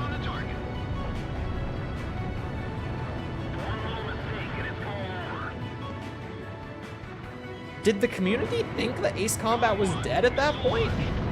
Because that's what I've always, like, that's how people have always kind of told the story to me, was like, yeah, everyone just thought that Ace Combat was like not gonna get a new game. So the Project Wingman guys did Project Wingman. But that would have been like, not even that long after Infinity started up.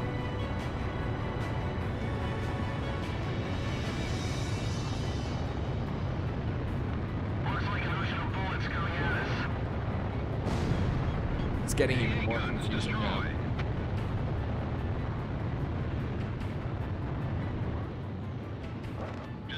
Heard that 7 was going to be delayed by a lot. Oh.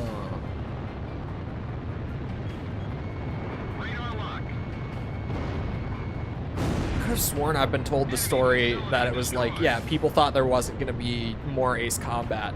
Was it like because of those delays, everyone thought that the game might get canceled or something? What was it?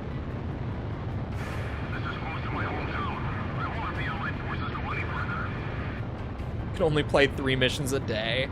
Yeah, I heard about the little like mobile game. What was it? Was it like Fuel? Would they have called it Fuel for Infinity? But like the energy system, that was like prime, like 2014 mobile game too. Like that was so that era of the mobile games industry.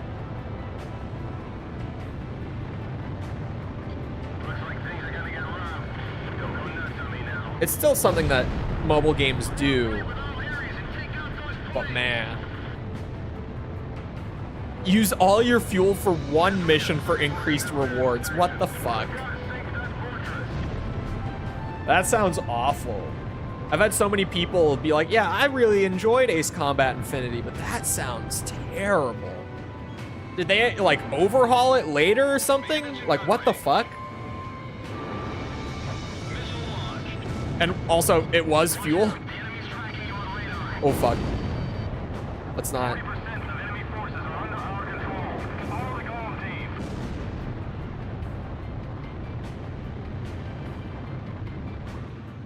Hey, that's not even pay to win. That's just pay to access.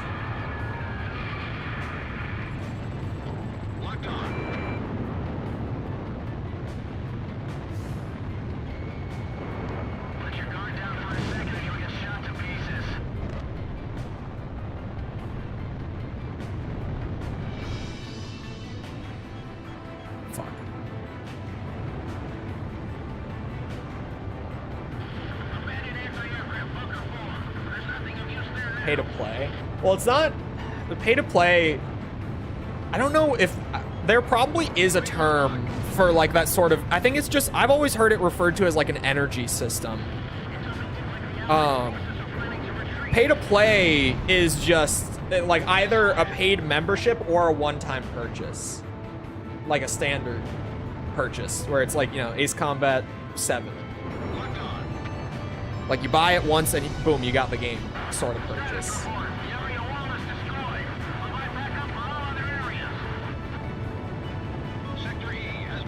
There's got to be a better term for that because I've only ever heard it as like a daily energy system.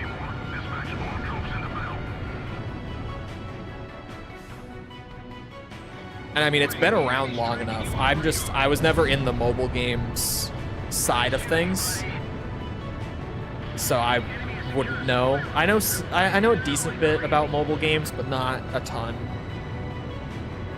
It's not my interest either. I was never like someone who wanted to work in it, despite mobile games making you way more money to work in than like console or PC games. Like you make so much more in the mobile side of the industry. So much more.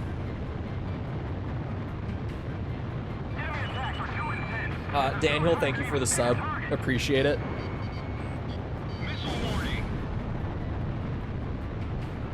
Is PJ better than Pixie? Hell no.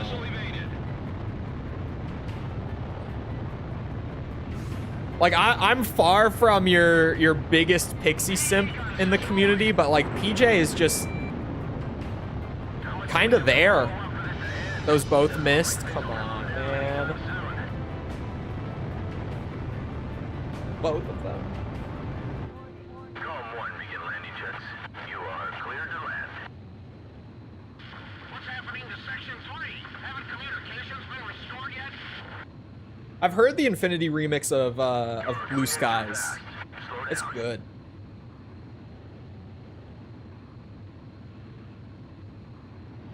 Maybe we go a little faster. I normally take the landings easy, but sometimes I'm just like, oh my god, this is taking ages. He's talking about his girlfriend. No. I've never seen PJ kill an enemy. Which one? It's the ground targets, right? That PJ is bugged and he like legitimately can't shoot ground targets for some reason. It's ground targets, isn't it?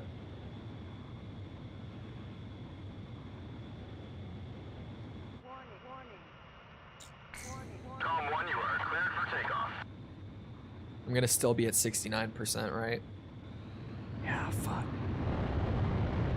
Well, I'm more than halfway through on the score, and I got shot like right off the bat, so maybe I could just no damage it a little longer, and we'll be fine. Surely. As long as I just keep moving like at max speed and I don't get too close to stuff, I shouldn't get shot down. Probably. People liked the campaign, which admittedly was alright. Did the campaign use the same energy system? Or was the energy system only for like online play?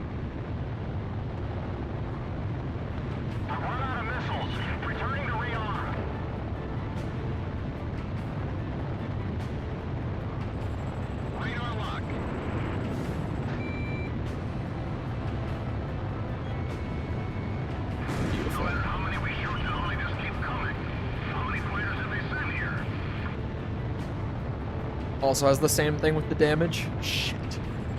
Of course it does. Oh fuck, I'm a little close. I did not mean to get in that close.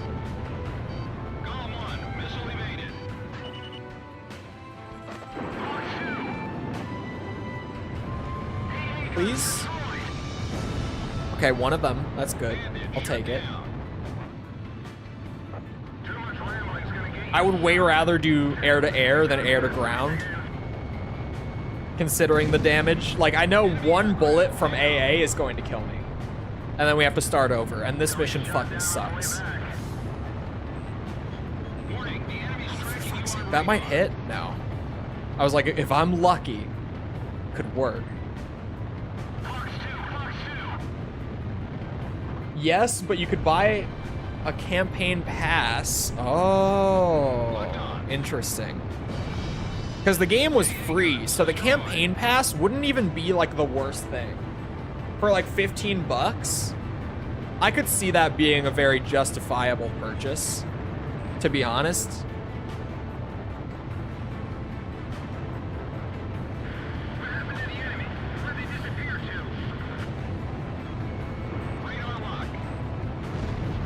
Get more like dogfight stuff instead of this. I would way rather do that. I'm gonna go find some other planes to shoot down. So I'm not fucking with this. The stress of being like near the end relatively, but being one shot from any bullets. It's freaking me out. I don't want to have to redo this. I don't like this mission at all. Approaching gun range. Enemy confirmed down. That's a kill for Galm 1.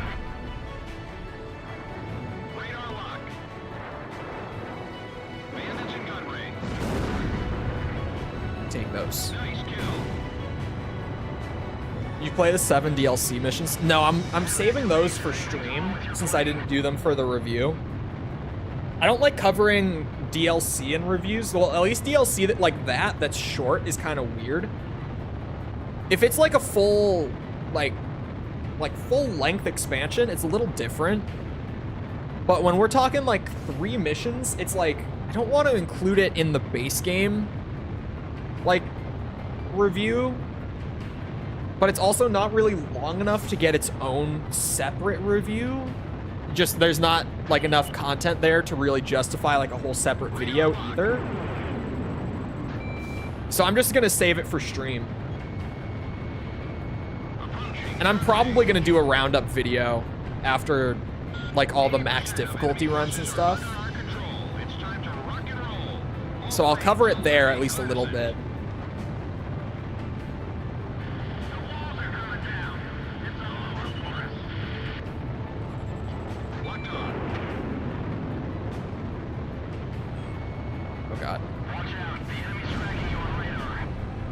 Okay. Almost at 14K. I know I don't want to go up to the top left because that's like the crazy flak valley where I'm just going to insta-die if I even go near there. Like, I know that I don't want to fuck with that one bit. Oh, man. Should I shoot these for points, maybe? Oh, the lock-on system. Don't do that to me. I can't bail out. It's hell out there. I don't want to die. The game, did you spawn more planes? Fuck, man. Shitting bricks over here. I don't like this.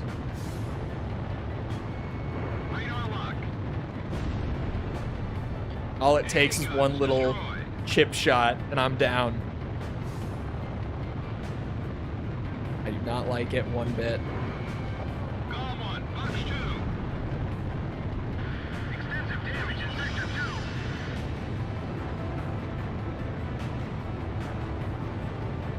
XAGMs would have been nice. I actually would have used them, maybe. I have a tendency to never touch my air-to-ground specials. Don't know if you guys have noticed. I just kind of forget about them. Like every single time without fail, I forget that they're even there. So who knows if I would have touched them. But man, it would have been nice for a situation like this, huh? Especially the closer we get to the end, the scarier it gets. Is resupply not a thing? It is, but on Ace, it doesn't repair you. We already resupplied. But it's not gonna save us. I just gotta shoot down this Mirage, that's it. Oh, thank God. Fuck. Just in case, get away from that. I did not want to do that again.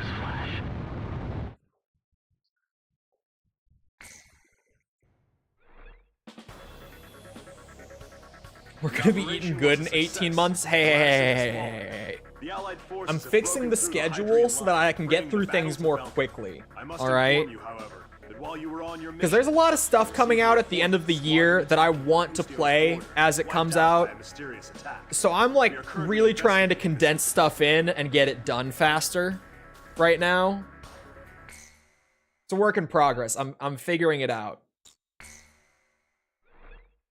Part of that is like putting a couple of the extra things that I don't need to be doing like temporarily on hold. Like DMC S ranks can wait because that's such a ridiculously long endeavor anyway, that's just like, that can exist as filler for whenever I have room for filler, right? Southern Belka. Centered on 2 anti-aircraft camps. This line blocks our It's just so long. It is already delaying And it's our Devil May military Cry. plans. I've played so much Devil May Cry, it's like riding a Attacks on bike. enemy ground troops and engagements with enemy fighters. There will be 3 squadrons. And then also just like focusing Armored Core down is something I'm eyeing right now. I'm like, if I can just bang out Armored Core. We're on game 9 of Armored Core for 100%ing all of them. Beta team will eliminate air resistance. So if I just really focused it, I could get it done pretty quick. That is all. Even though 9 Breakers sucks. This one I have to do the B route, I think, but we're gonna have to check. Just to be sure, because like if I do the wrong route, we're gonna have to play half of the campaign again. So let me make sure in the free mission menu that this is what we're supposed to do. It's the B route, right? Yeah. It's the B route. I'm kind of pissed about the mission 5 thing. But it's whatever. And then 14C. Is Shadow of the Erd Tree too hard? No, people are being babies. Because, like, I'm not even that good at Elden Ring. And I'm using the worst damage type in the game. And I don't have the recommended amount of health. I'm actually under-leveled in general. I went into the DLC 20 levels below what FromSoft recommended because I wasn't prepared in time. And I just said, fuck it, we ball. I want to play anyway. And it's fine.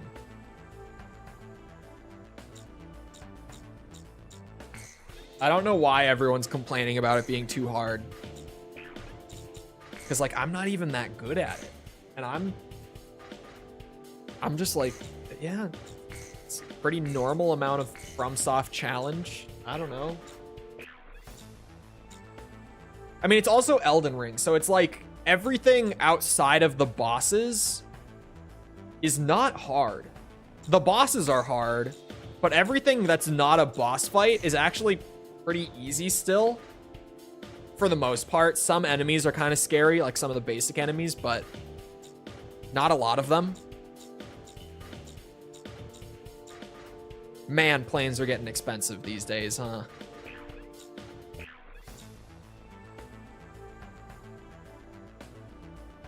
You don't have to tell us you're not good at it. Mikkel reminds us of that constantly.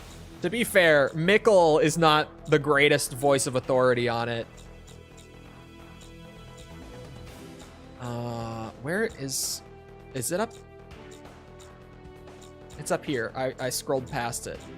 There! I was like, where's my F-16? I lost it. Now we got options. Shit, do I want air to ground? For the B route? I think B route was a mix, right? I think it said air to air and air to ground. Yeah, it's both. Okay, I had to double check it. I always like, I take note of it in the briefing, and then I go through and I'm like yapping about whatever else I might be, and like buying planes and weapons and stuff. And then by the time I get to deploy, I forgot. Yeah, I'm gonna take the air to ground specials, I think. I might regret this. I maybe should have taken the air to air instead. I don't know. I don't think these are very good air to ground specials. We'll see. There's a chance I just forget to use them. There's always that chance. Hey, Cipher, you hear me? Just look at the view. See, like right here, There's not much if I had my super long range air to air, I only get 8 of them too. I should have taken the air to air. Belkan's defense line is just up ahead. Avoid enemy fire while snuffing out their military. Those who beeline the bosses will be punished. I mean, yeah, that's just, I mean, that's Souls, right? Enemy aircraft Maybe Elden Ring, like vanilla, was a little too forgiving in that regard. I wonder. I think people have also kind of just gotten used to like knowing how to fight the bosses in Elden Ring in that sense. Because on a first-time Elden Ring playthrough, you really do have to go and explore and like power up. But then on replays, you can kind of get away with not doing it. Because you know the game, you know the boss fights and stuff, right? I wonder if part of it is like the game has been out for 2 years, so people have just kind of gotten used to knowing everything and being able to get away with not exploring as much. I don't know. I don't get the Elden Ring is too hard thing. Because also it's like, I feel like not that many people are actually saying it, is also kind of what I've started to realize more and more. Like, the more that I'm seeing discussion around it, the more that it's everyone being in agreement that the game isn't actually too hard. And I don't see very many people who are on the other side of it at this point. Like, it seems to be pretty generally agreed upon that it's not too hard. At least in, like, the... what's it called? The general online spaces for Elden Ring, like Souls community stuff. And just gaming stuff. Like, on Twitter, I've seen just about every, like, gaming creator is like, no, I think it's pretty fine, actually. I saw fucking Brad tweeted and was like, I think it's a great difficulty. And like, the Brad still does YouTube a lot. He's still pretty on it, but not the way he used to be back in the day. And I mean, Brad is kind of a, I mean, at this point, you have to be like at least my age probably to know him. I feel like you have to be like specifically my age almost too. Because what was great about the Brad was that he played everything and he did a full Let's Play of everything. And he had a great personality. He was just a gamer. He was really good about like, he didn't talk over dialogue. Like he would just shut up while dialogue or anything story important was happening. Is the Brad retired? No, he's kind of in like that like kind of limbo retirement state that a lot of the YouTubers from that era are in now, where he's not like entirely not doing YouTube. Like he's actually probably doing more than a lot of YouTubers who are around at that point, like the early to mid 2010s. But he's like, yeah, I'm married. I have a kid now. Like I'm a dad. I just don't have as much time to be playing games all day. Because his, like, there's always the whole thing of, like, most gaming creators aren't actually playing games all day. Because, you know, you got to do all the editing and the writing and the thumbnailing and blah, blah, blah. Like, all the actual work part of it. But, he still does a lot, to be fair. But his stuff is, like, yeah, genuinely, he just kind of grinded out the games and uploaded, like, uncut Let's Plays of the games. He still covers a good bit, but he kind of is in that point where he's only really covering what he wants to now, like what he's really genuinely excited for, rather than kind of covering, like, the whole industry of AAA releases. Because he's like, yeah, I just don't have time to cover everything. You know what I mean? But he's been playing the Elden Ring DLC. He's been talking about it on Twitter. And he's like, yeah, I think the difficulty's fine. And I'm like, you guys, this guy is like genuine, you know, I think he's almost 40, if I'm not mistaken. I don't know that for sure, but I'm just trying to guess. I think he's almost 40. So let me just round up for the sake of, you know, he's like genuine 40-year-old dad who doesn't get to play everything anymore. Like he has to kind of pick and choose what he plays. And he thinks it's fun. Like, come on. I feel like at least in most of the online discussion at this point, very few people are still saying that it's too hard. Like, most people, even who did say it initially, are like, oh no, it was just, you know, I was struggling at first, but now I'm kind of chilling. Like, most of the online discussion about it now is talking about how dumb it is to say that it's too hard. I feel like it's flipped. For like a day or two, it was really... like, there were two sides to it for a bit, but now it feels pretty one-sided, in all honesty. At least to me. Oh, I shouldn't have shot that. Now I have to use guns. Good job, Cole. You forced yourself into... oh, and he's faster than me. Get back here. Does MK Ice and Fire still upload? He was always no commentary. That's actually... MK Ice and Fire is the YouTuber who made a living off of just playing games all day, legitimately. Because, yeah, he was no commentary Let's Plays and just played absolutely everything. Yeah, he would be the example of, like, actual, he just plays games all day and makes a living from it. Oh, shit. I'm not ready for this. I was trying to, like, tab out and look at the Rad Brad's channel to see what he's been doing lately. Oh, he's actually uploaded a bunch. It's all Elden Ring DLC. He's just grinding Elden Ring DLC. I was like, the last 2 weeks, he's uploaded more than once a day. Did I say 2 weeks? Sorry. The last week, he's uploaded more than once a day. I read 2 weeks ago as I was talking. But yeah, he's legitimately, like, he's uploading a lot right now because he's grinding Elden Ring DLC. As we all are. As everyone kind of is, just grinding Elden Ring DLC, you know, guilty as charged.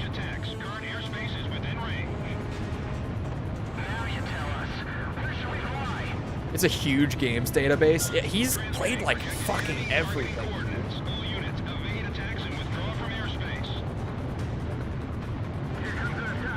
But yeah, Rad Brad was like so great because I was in that prime age when he was like peaking. I was like 13 when Rad Brad was really hitting his peak. Or, sorry, no. I guess he really hit his peak after I stopped watching, to be honest. So I wasn't... when I was watching him when he was first really blowing up initially, not at his peak, I was 13. And it was great because, like, I loved all sorts of games. I wanted to play so many different games that were coming out, but I didn't have the money for every single one. Fuck.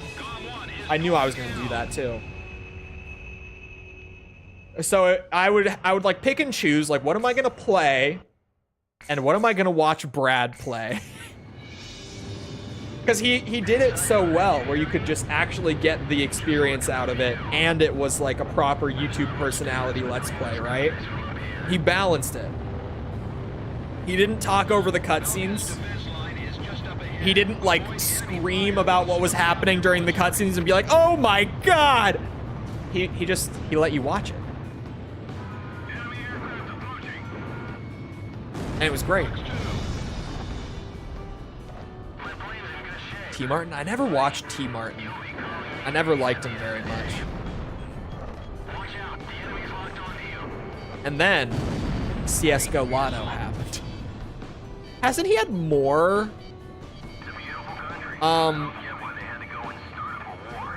drama since that too? I feel like I heard about something, but I can't remember what it was. Did T. Martin have another, like, big drama thing after maybe it was before? Was there another one outside of CSGO Lotto? I swear I remember there being something else.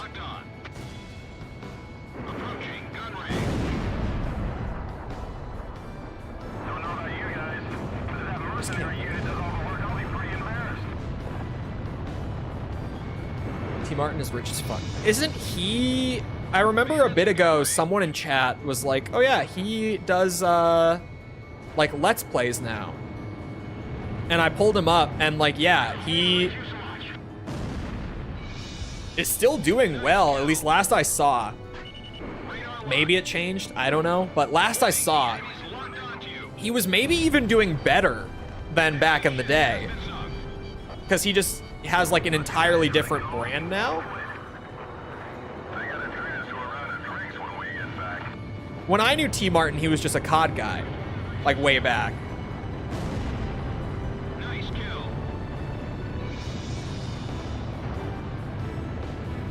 But has always done Let's Plays, did he? I remember him just being a Call of Duty guy, or maybe there was like a phase where he was just a COD guy that did the gambling thing. Yeah, that's CSGO Lotto. He was one of the two. The other, it was him and Syndicate, who were promoting the CSGO like gambling site that they were actually like a part of, and they just weren't disclosing that.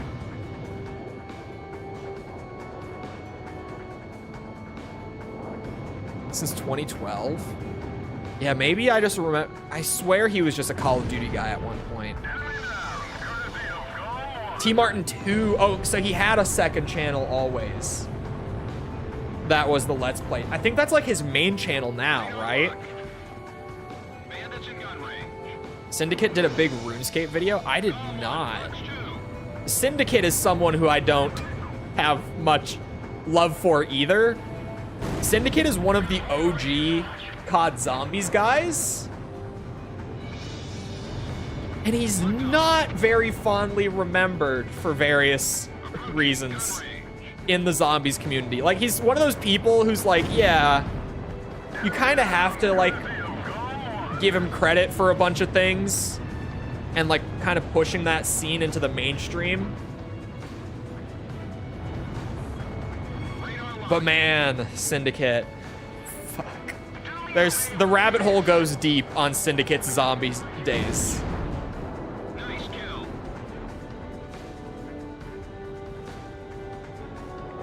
Wasn't everyone a COD guy at some point? I feel like a lot of people were like during the Modern Warfare 2 era. Yeah, probably. Missile hit. Like between MW2 to like, what's it? Black Ops 2. Syndicate was a Minecraft guy in between zombies, if I remember right. I think he was a Black Ops 1 zombies guy. And then, like, after that kind of wrapped up, and there was a year of MW3 where there was no zombies, he did Minecraft, but then when Black Ops 2 came out, he came back to zombies. But, like, way, way back with COD Zombie stuff, like, as far back as, like, 2010, he was, like, faking world records really poorly too. Like nowadays with all the ways that we've learned to like verify like gaming records and speedruns and stuff, he did a terrible job at faking the records. Like it's very obvious when you look back on them now that they were so fake. Oh, Syndicate. Why? And some of those records were like really important for the community kind of blowing up back in the day. Because he got like, you know, the first ever like round 100 plus on Black Ops Zombies, and it was fake. It's just stuff like that. It's like, oh. Why, man? I mean, for views, it worked. Clearly. What is TTT? What is TTT? Why can I not think of it? Why do I feel like I should know it? It's like, it's old school YouTube. I should know it. What am I? Oh, Trouble in Terrorist Town. That's, yeah, okay. I know Trouble in Terrorist Town. I never liked it very much. I never really watched any of it. Maybe? I don't know. I was never into Trouble in Terrorist Town stuff.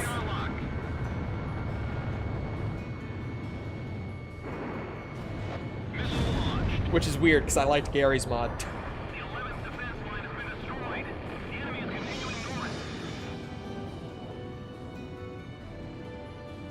Yeah, Prop Hunt was awesome. I get reminded of Cry and it just makes me sad. Yeah. It's false. False and I have talked about it. How like a lot of the YouTubers that she watched like back then that inspired her to do content now, they all ended up, not all, but like a lot of them, like most of them got like canceled for doing some heinous shit. Like Cry is one of them for her. She was just telling me about one like Nintendo guy who I can't remember the name of. I hadn't heard of him before. Oh, I can get the aces this time because I have missiles now. Hold on. Last time I was just gonna ignore them and do them on free mission because I didn't have missiles. I can't lose you two. Yeah, she was like, man, all the guys that I used to watch are like canceled. And I'm like, weirdly, most of the guys that I used to watch didn't go down like that. Some of them did. It's not like none of them, but like not a lot of them did. Because when I think of like YouTubers that I used to watch a lot, it's like Rad Brad was one of the biggest ones. I watched the Vanoss crew a lot when they were like first blowing up and really peaking. And they had their members. They certainly had their members who were not on their best behavior, to put it one way. But like for the most part, a lot of them are still, and even that, like what's it? Like Louis Caliber, it turned out like he did kind of get canceled, but then like we found out way later that it was all fake and nothing actually ever happened. So now he's back and doing fine. Galm Team, check the enemy's estimated long-range attack coordinates. I watched Amnesia and Happy Wheels era PewDiePie. I did too. I remember watching a lot of Happy Wheels especially. Which is weird, because now I look back at Happy Wheels and I'm like, man, this game fucking sucks. Like, and Amnesia. I can't stand Amnesia nowadays. Ooh, Toby. Toby's one of them.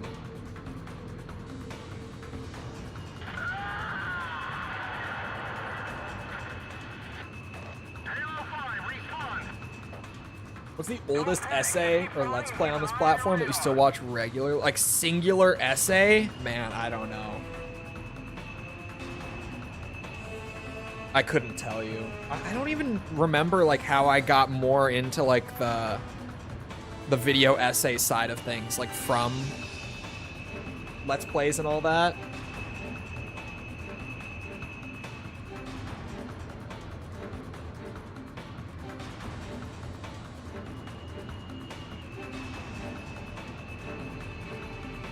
Didn't one of Mark's OG friends get caught up in something? I don't know.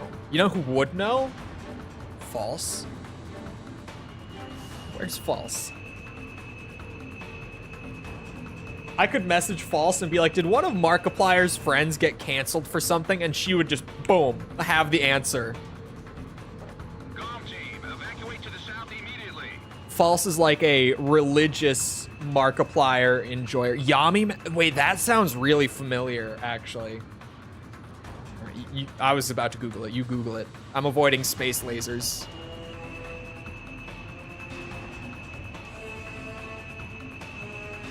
But that does sound familiar all of a sudden.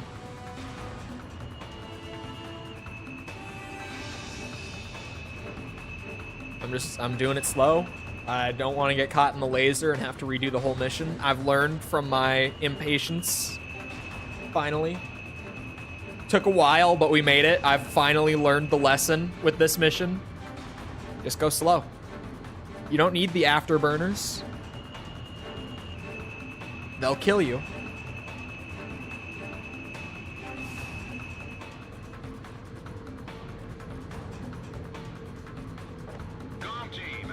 to the south immediately. Working on it. Also waiting on the Yami Mash thing, because that does sound familiar. And now it's like, what the fuck? What was that? Whatever happened to like Yogg's cast? 'Cause I remember Yogg's cast too.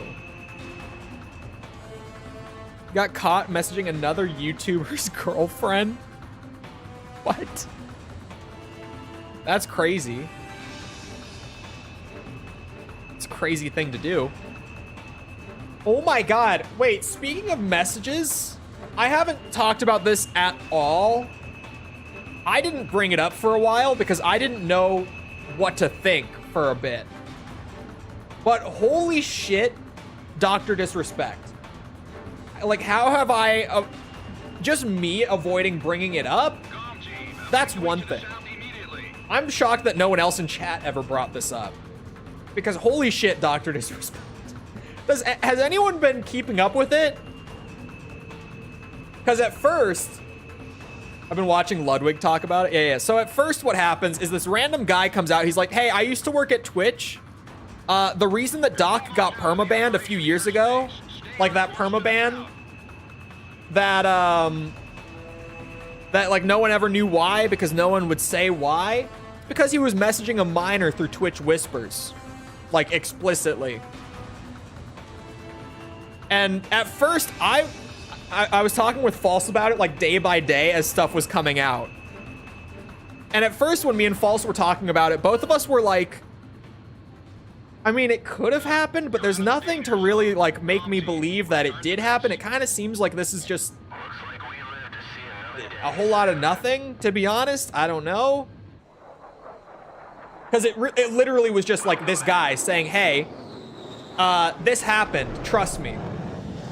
And a lot of people jumped on it immediately and were like, this must be what happened. And I was kind of like, I don't know. It doesn't really seem all that legit. We lost several of our members. But then, Mercenaries over the coming days, it kind of goes back and forth. And like Doc had a weird comment on the first day where he was like, yeah, I had my whole drama, like my whole lawsuit with Twitch. They paid out my full contract. No wrongdoing was found. Like, nothing happened, you guys. Trust me. And I was like, it is kind of weird that he said no wrongdoing was found, not just, I didn't do that. But it's whatever, right? It's like, maybe it's just bad wording. You know, I word things poorly all the time. Maybe it's just poor wording, because he responded the day of, which you shouldn't if you're as large as Dr. Disrespect. Because if you do slip up and you don't like really take the time to sit on every little detail of what you're saying, could come out wrong, right? So I was like, maybe he just misspoke because he responded too soon. Whatever.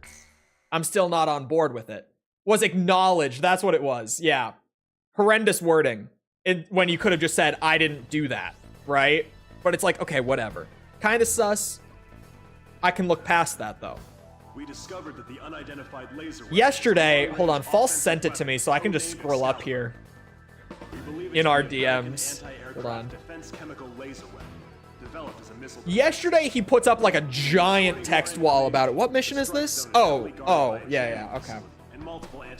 Yesterday, he sends out like this giant text wall, and here's, I'll read it word for word.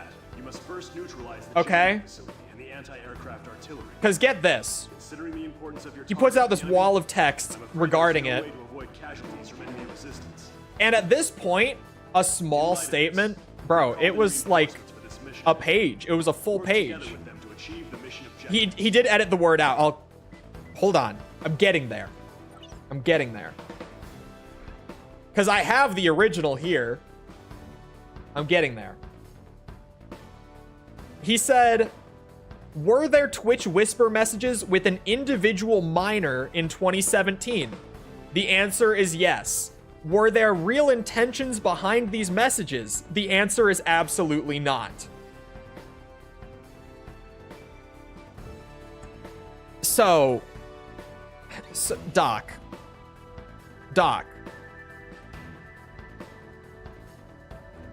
What does that mean?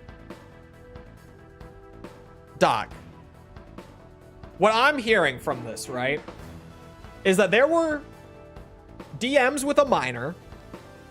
That did happen. He confirms that he was involved in this. That got inappropriate enough for Twitch to say, we can't be allowing this to happen. We have to ban him permanently from the platform. But then he also says, oh, but there was never any actual intent behind it. Doc.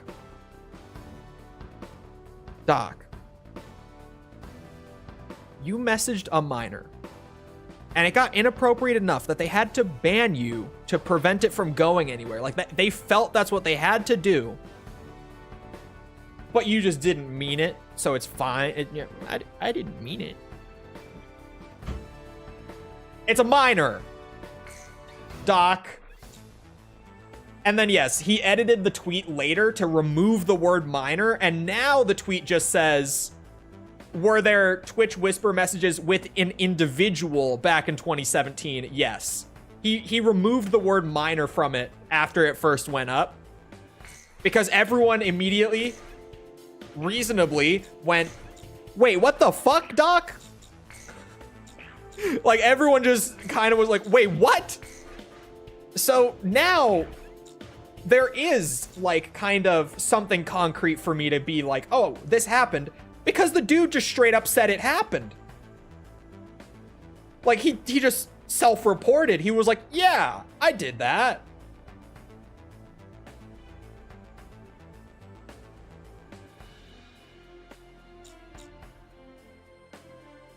Apparently this was known news in the Twitch sphere. Yeah, that's the whole other thing. Is that, like, kind of everyone, like, at the top of Twitch knew that that's why he was banned. Like, everyone just kind of knew behind the scenes that this is what had happened.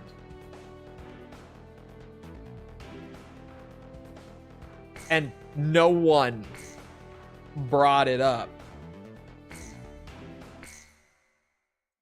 Anyone. How old is the doc? Old. Not old. He's older than I thought, actually. He's 42. So he would have been 35 at the time. Quick maths.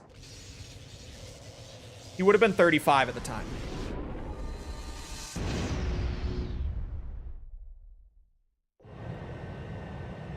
I say old relative to, like, Twitch streamer YouTuber age, you know? Like, 42 in our sphere is old. Most people in this space are, like, early 20s to mid 30s is kind of like general age for the sphere. As in too old to, well, that too, but I meant it as just, like, in terms of the industry and the space, he's old. He's older than most, yeah. The tanker's been destroyed. Autocorrect made me type Jesus in Spanish. I didn't even notice that it said Jesus. I didn't even catch the accent until you said it. It's amazing, though.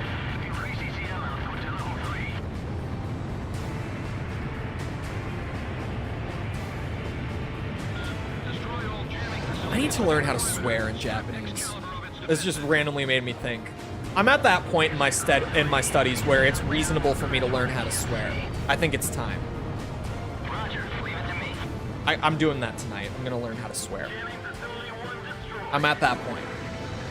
You know, learning to read, learning to write, starting to learn vocabulary and sentence structure, swearing immediately becomes a priority once those are out of the way. That's like step 5, swearing.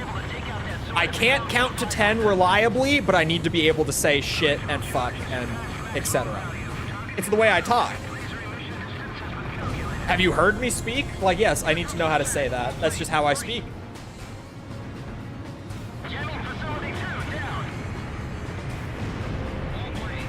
I say shit and fuck more than I say numbers. I don't know what that says about me, but it's true. Oh, am I early? I'm very early in it. It's insta-death. Okay. I thought it was gonna fade out by then. Whoops. It's time to learn how to swear, I think. I haven't thought about that until just now, but I think it's about that time. But yeah, what the fuck, Doc? I never watched him very much either. I thought he was, like, relatively funny. What I've always liked about Doc are the clips where he breaks character, because they're fucking fun. Like, it's clips where he, like, something just so funny happens that he can't even maintain the character. Like, he immediately just can't. That podcast I showed you? Yeah. If he lied about it being random in Rust. Yeah, that must be what it is. He must, I wonder if he was gonna say, like, oh, it was a random guy in Rust so that he couldn't get, like, sued for it. Like, to avoid a defamation suit. Which is probably why most people weren't talking about it in the industry, to be fair to them.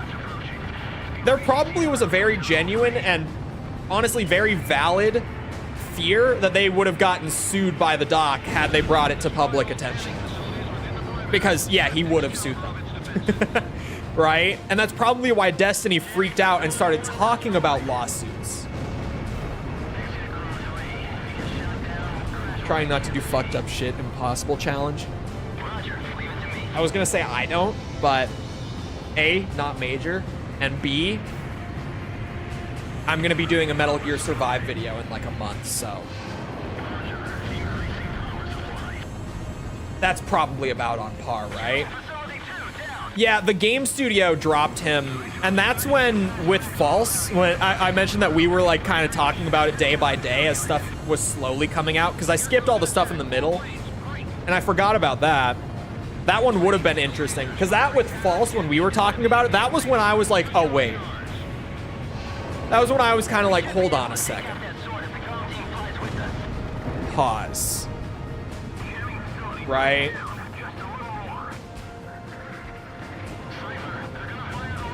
Wait a second.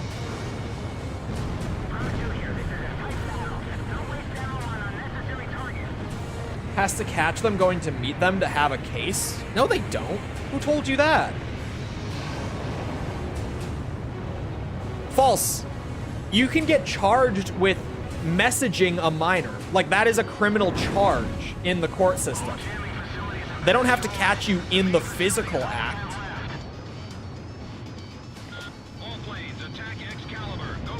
You can get charged with just the messages. The intent is a crime.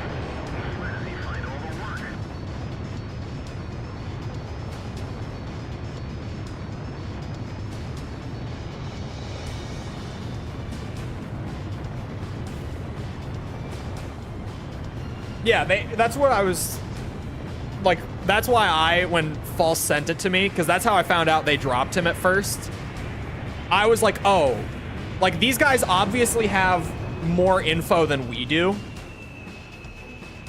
And they have enough info that they were willing to drop the founder of their company.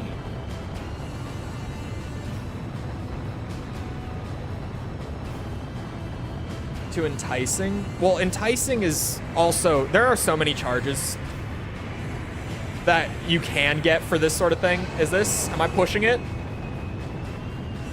Yes. Fuck, I almost made it. I almost made it out.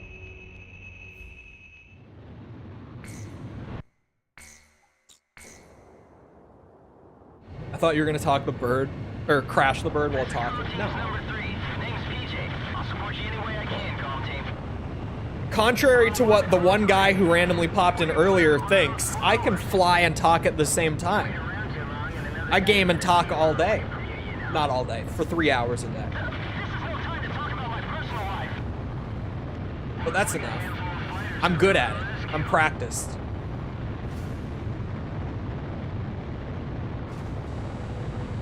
I got the ADHD superpower. What happened earlier? I had my first...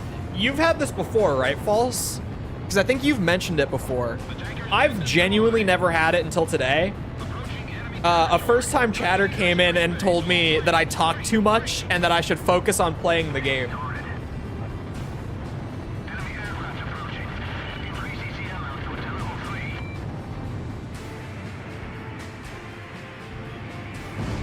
Oh, what? That? Oh, okay.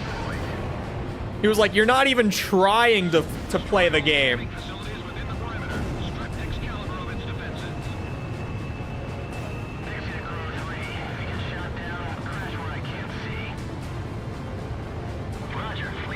How dare you assume I got that? I think you've told me that you got that.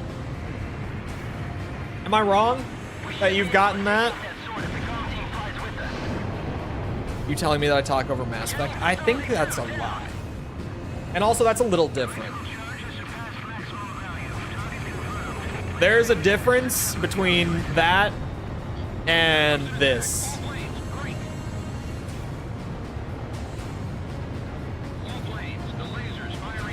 I would really prefer if you'd be quiet. It was genuinely, it was like that.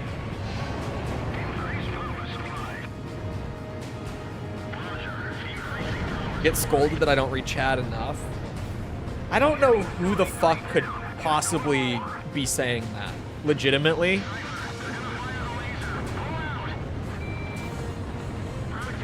It's crazy to say that.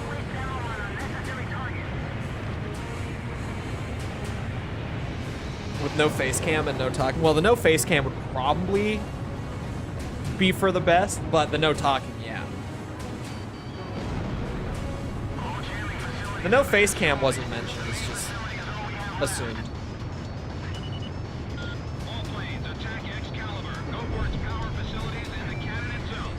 Oh, fuck.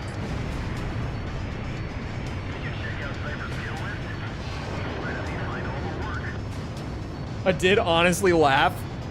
Who comes into stream and does that? What, you talk too much? That's why I just immediately, I was like, I have never once been told that I talk too much on stream? What? Isn't that the point?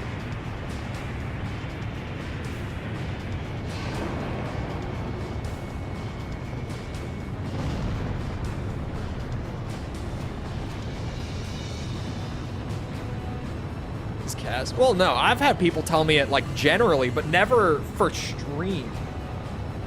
I've never had people tell me you talk too much on stream. I've been told I talk too much.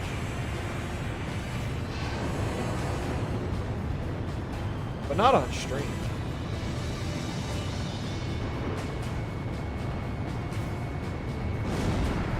It's crazy that you are not dead.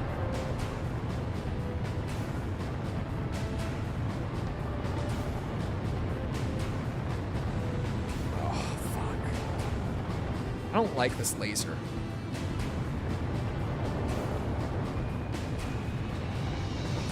That was weird. You see that? Like the... Oh yeah, it's happening a little bit there. It's like if the angle's just right, you can see the laser through the plane.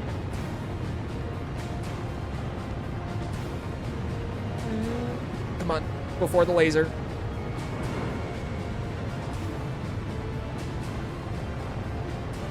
Am I safe? We're safe.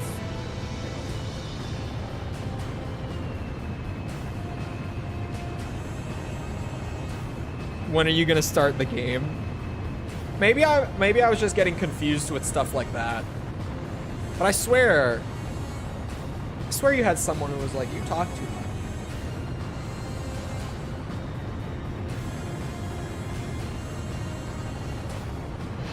Or maybe it was someone else, I don't know. It could have been someone else like a while ago when I did network more, like pre-YouTube, and I'm just confusing myself. I have no idea.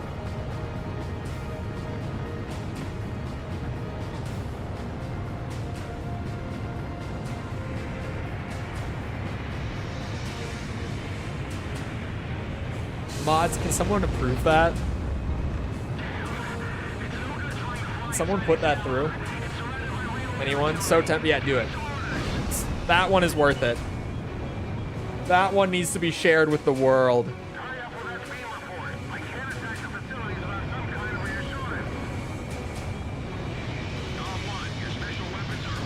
That is quite possibly the greatest autocorrect I have seen in a long, long time. I was trying to switch targets, not do the cinematic camera.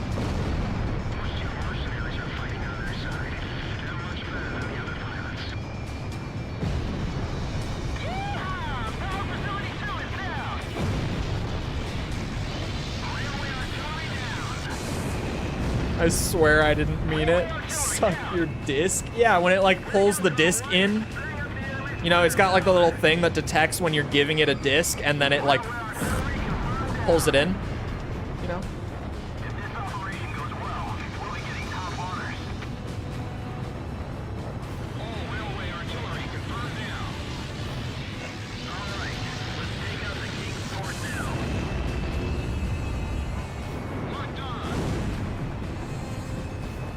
Vroom. Uh-oh. That's fine. Holy shit. That was not a good idea, though. I wouldn't use the term suck. Why not?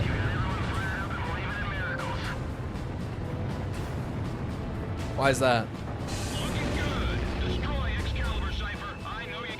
Where the fuck is this jamming plane? Uh-huh.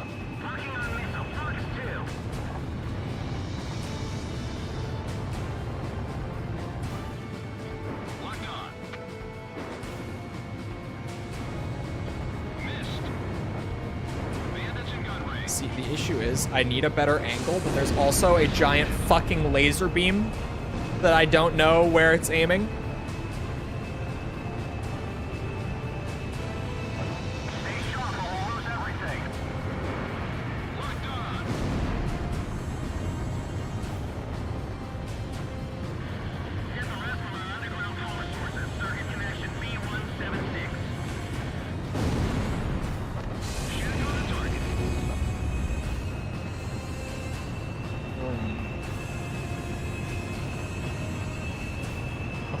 Lock on.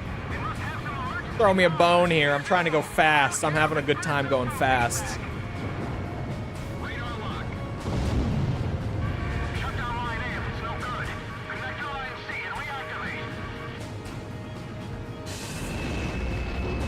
Is that it?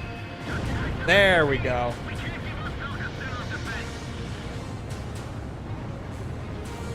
Such a deep. Have you been here?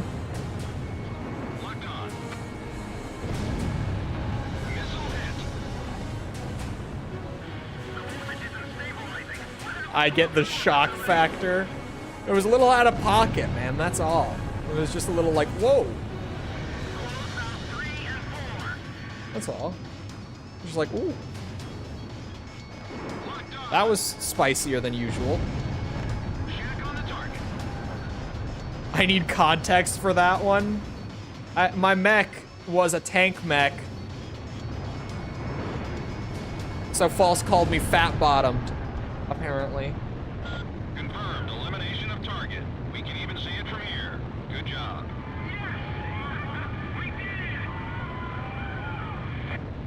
The sword has been pulled from the stone. It was Osseo's flight lead who did it. Right on! Now that's what I call teamwork. I've never been fat-bottomed. For better or worse. Dude, actually, legitimately, like back when I was fat and before I worked out, I had the flattest ass you will ever see. Like genuine, just straight vertical line. Nothing there. Although we didn't discover any nuclear facilities, Excalibur is no longer a threat. It was all stomach This fat. can be considered a substantial And victory face for our and side. arms. Head Operations has recognized you as an indispensable component in this war and expresses their utmost gratitude and respect. My headphone cable is all tangled up. It's driving me nuts. How does it get tangled up when I don't unplug them? Like, they stay in that slot. I have all of the cake in my marriage. Dude accidentally mooned my brother because his pajama pants slid. Bro, the pants that I'm wearing today do not stay on, and it's so much worse. Like, if I have my phone in my pocket, Orders have come in for an emergency. like, I was upstairs, Major air engagement is taking place as we speak between making Belkan and the breakfast, Allied forces near the border. and my mom comes in, and dude, my pants are like, Committed to defend at all costs. they had to be like 6 inches below my waist, and she's like, your pants are falling off. I'm like, I know. Symbol of Belka's political, military, and She thought I was gonna be like concerned and fix it. No. At noon today, along with its lightning quick I commencement just, of these Operation pants are comfortable, the Allied forces but they're officially old announced from when the I was like abrogation of 215 non-aggression pounds. Assembly of Nations. So Simultaneously the attack peace waist and is all stretched out. Like, I have them pulled as tight as I can, and they just slide off of me. But they're so comfy. Once and for all. They're so comfy. I wish you luck. When I have a day where I'm just like, I'm gonna be at my desk working all day, these pants are great. But then when I do stand up and walk around, they're just sliding right off. Oh, I just saved. What am I? I saw the save button and like gamer instinct kicked in.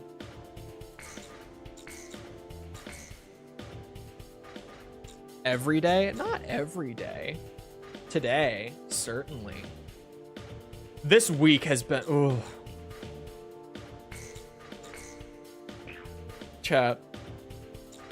After the next video goes public, I have like war stories this week.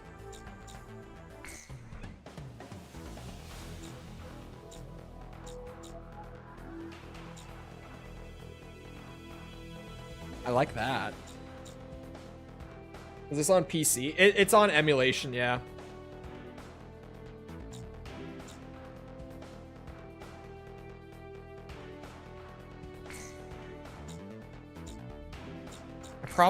I just don't use air to ground. I just shoot things on the ground with missiles. Man.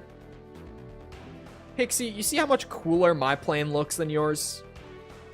It's a basic ass plane. You finished MGS 5? No comment. What is MGS 5?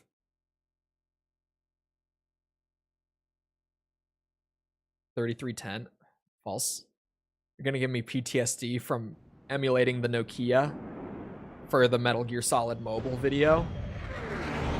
Do you know how much of a bitch it is to emulate the fucking Nokia phones? Because you know what no one is doing?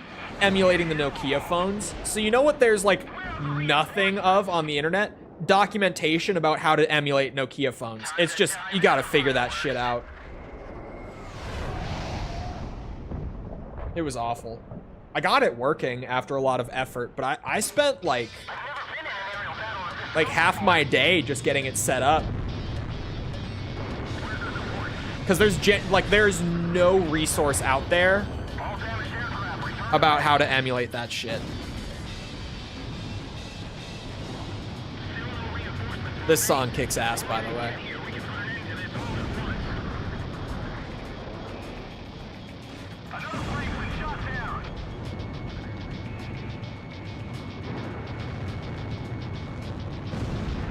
It was worth it though. I can now confidently say that I have like the most in-depth review of fucking Metal Gear Solid Mobile.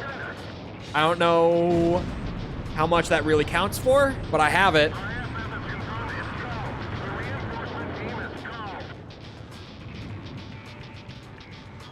Be the resource, Cole, let people play Snake.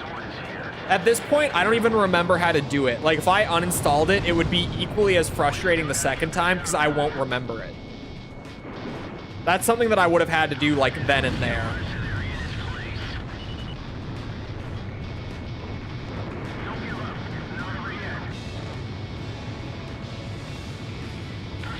Why is the music so quiet on this mission? It should be louder. How did that miss?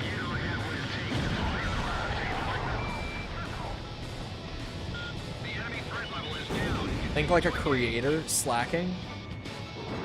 False, I should send you my work hours for this week. I swear.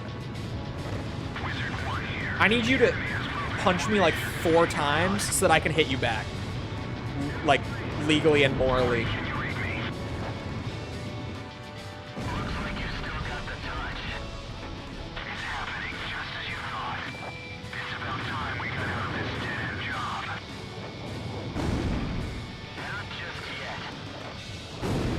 Send you my work hours. I might win. False. I think I will, actually.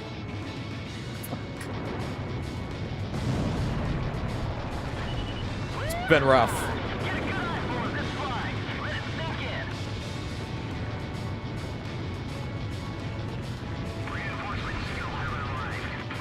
I've been up since 3 a.m. I have been staying up super late every night to try to get it done in a more reasonable time frame. I've been up late.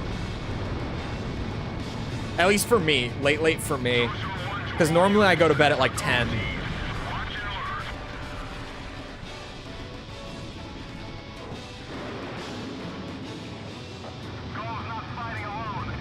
Go.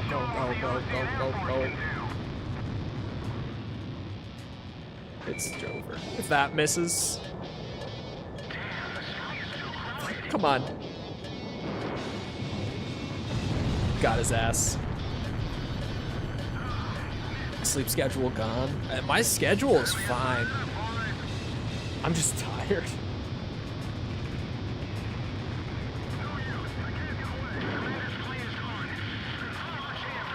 When I stay up a lot, well, I guess it's because I don't nap or anything. So that's the thing. At least when I used to, that would destroy my sleep schedule. It was if I got really tired and like napped to try to offset it, that would fucking wreck my sleep schedule. Like that would do so much damage to my sleep schedule. It's because I don't do that. So like when I'm not sleeping, I just get more tired at like the times I would normally go to bed. So it kind of works out as long as I just don't, and I don't really enjoy napping that much anyway. I don't enjoy sleeping. If I didn't have to do it, I wouldn't do it. Genuinely. Like, you know how a lot of people, when you toss around like if you didn't need to sleep, would you sleep? Most people, maybe not most, a lot of people would say yes. I wouldn't. I would not sleep if I didn't have to. I fight for peace. That's what I'm up here for. While you're up here fighting for peace, tons of blood is being shed on the ground. Some peace, kid. And I'm here to put an end to that. If I didn't read fan fiction into the wee hours.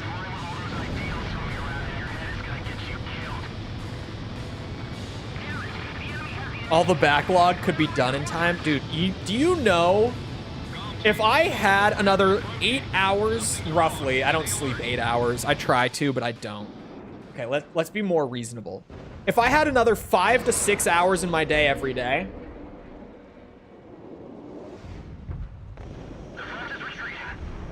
do you know how much faster I would get shit done? I wouldn't be working for all of that, but even if I could get another 3 hours of work done a day, holy shit, would my production schedule be so much faster. And I might use more than 3, just the way that I do like work break structure normally. I would probably use more than 3.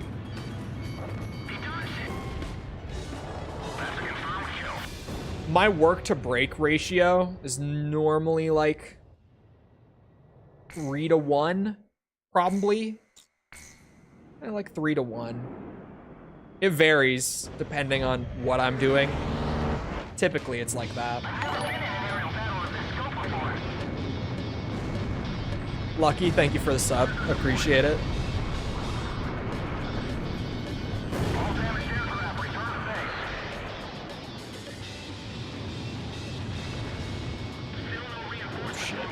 Sleep schedule is so bad. Mine's pretty good. The insomnia is like the only weird factor because like I go to bed around 10 and I get up at 5. Like I get up at 5 regardless, but I don't sleep the whole 7 hours and I do get up in the middle of the night and do shit. Like if I wake up in the middle of the night, which I do every night, sometimes I am able to fall back asleep, sometimes I'm not.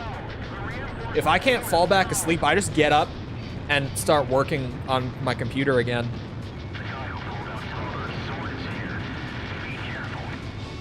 So it's inconsistent. But it's not inconsistent. Like, I consistently go to bed at like 10, consistently wake up at 5.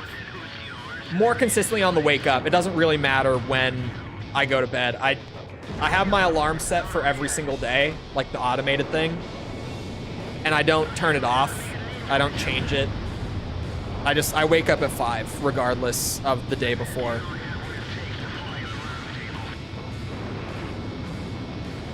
Maybe that's why my sleep schedule is consistent. Then I remembered CST. Yeah. My bedroom is 88. Maybe the UK should invest in central air. It's a wonder of the world, I would say.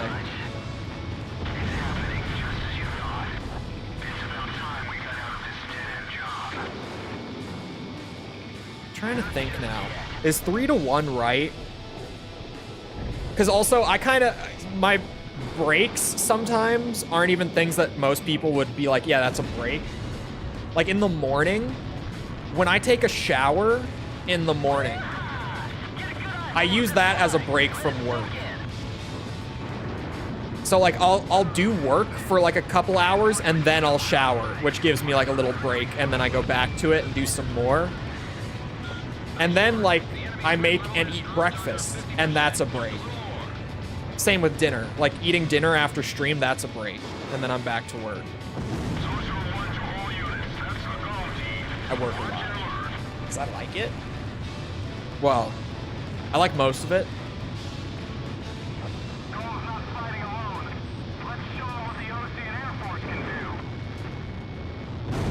I mostly like having a good production schedule. Makes me feel good when stuff comes out in a reasonable amount of time. Especially because I don't have a team. So when it does come out in a reasonable amount of time, but it was a lot of work, I'm like, I did that. That was all me. I remember when I was doing Armored Core. Oh, fuck. When I was doing the Armored Core series, I remember someone being like, holy shit, it's only been like 3 months and he's done a video on almost every game. Does this guy even sleep? I don't know if I responded to it. I feel like I might have joked about it as a I might have left like a funny response, but I don't know. I don't have time to run it back. Speaking of this work week, because fuck. I'm trying to remember when that... Never mind.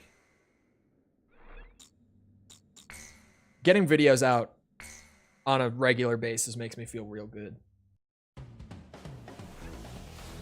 And getting one video out makes it easier to do the next one, but also vice versa. When one video takes a super long amount of time, I then also am super motivated to do the next one. Because I'm like, shit, I need another video fast. AC is expensive here if you want it installed and maintained. I don't know why. Like, why is AC so hard to get in the UK when this is genuinely something that happens all the time? Like, that's where I'm just like, why?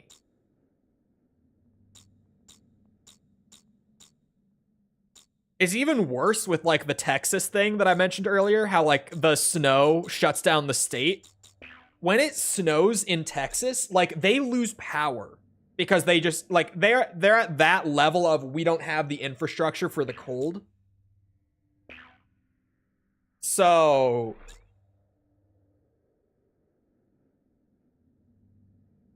global warming wasn't always this bad. Bro, where I live, you can't blame someone from Minnesota for not thinking it's real. I'm not saying I don't, for the record. But where I live, holy fuck, it's cold here. It gets really hot in the summer, but like genuinely the other 9 months of the year, it's so cold. Why the UK is the way it is. I was also talking the Texas thing earlier, how like people die when it snows in Texas every year. because they just can't handle it. It's like, oh my god. America needs to stop comparing themselves to them, etc., etc. See, I could do that, but I also won't. Didn't have power for like a week. It's Tibby, it happens like... It's obviously not the entire state every year, but like somewhere in Texas, it happens like every single year. Genuinely. And it's just like, how... You guys. Last year, Bird was in one of the areas where it snowed, and his whole state like shut down for a week. Or sorry, his whole side of the state shut down for a week. And he was like, yeah, thank God we have our own like backup generator. Otherwise, like we couldn't be in the house. Like we would freeze if we didn't have the backup generator. Because they had like a genuine backup generator outside the house that they went and kickstarted when the power went out. And he was like, yeah, otherwise we couldn't be here right now. Because like genuinely, it wouldn't work. Anyway. I hope you guys enjoyed. If you did enjoy and you haven't done so already, feel free to go ahead and leave a sub. Come back another time. We're doing this. We're doing... What are we doing? Armored Core, Metal Gear, Elden Ring DLC. We're doing a lot. On a joystick? No, pad. We're doing a lot. So come back for any of it. Also, if you enjoyed and you haven't done so already, feel free to go ahead and leave a like. Algorithm stuff. You know how it goes. If you're looking for links to anything outside of YouTube to engage with the community, check out links in the description. Things like Twitter, Discord server, whatever. They're down there. Other than that, though, once again, I hope you guys enjoyed. I'll see you always back here next time. I hope you all have a great rest of your day. Thank you for coming to the stream, and goodbye.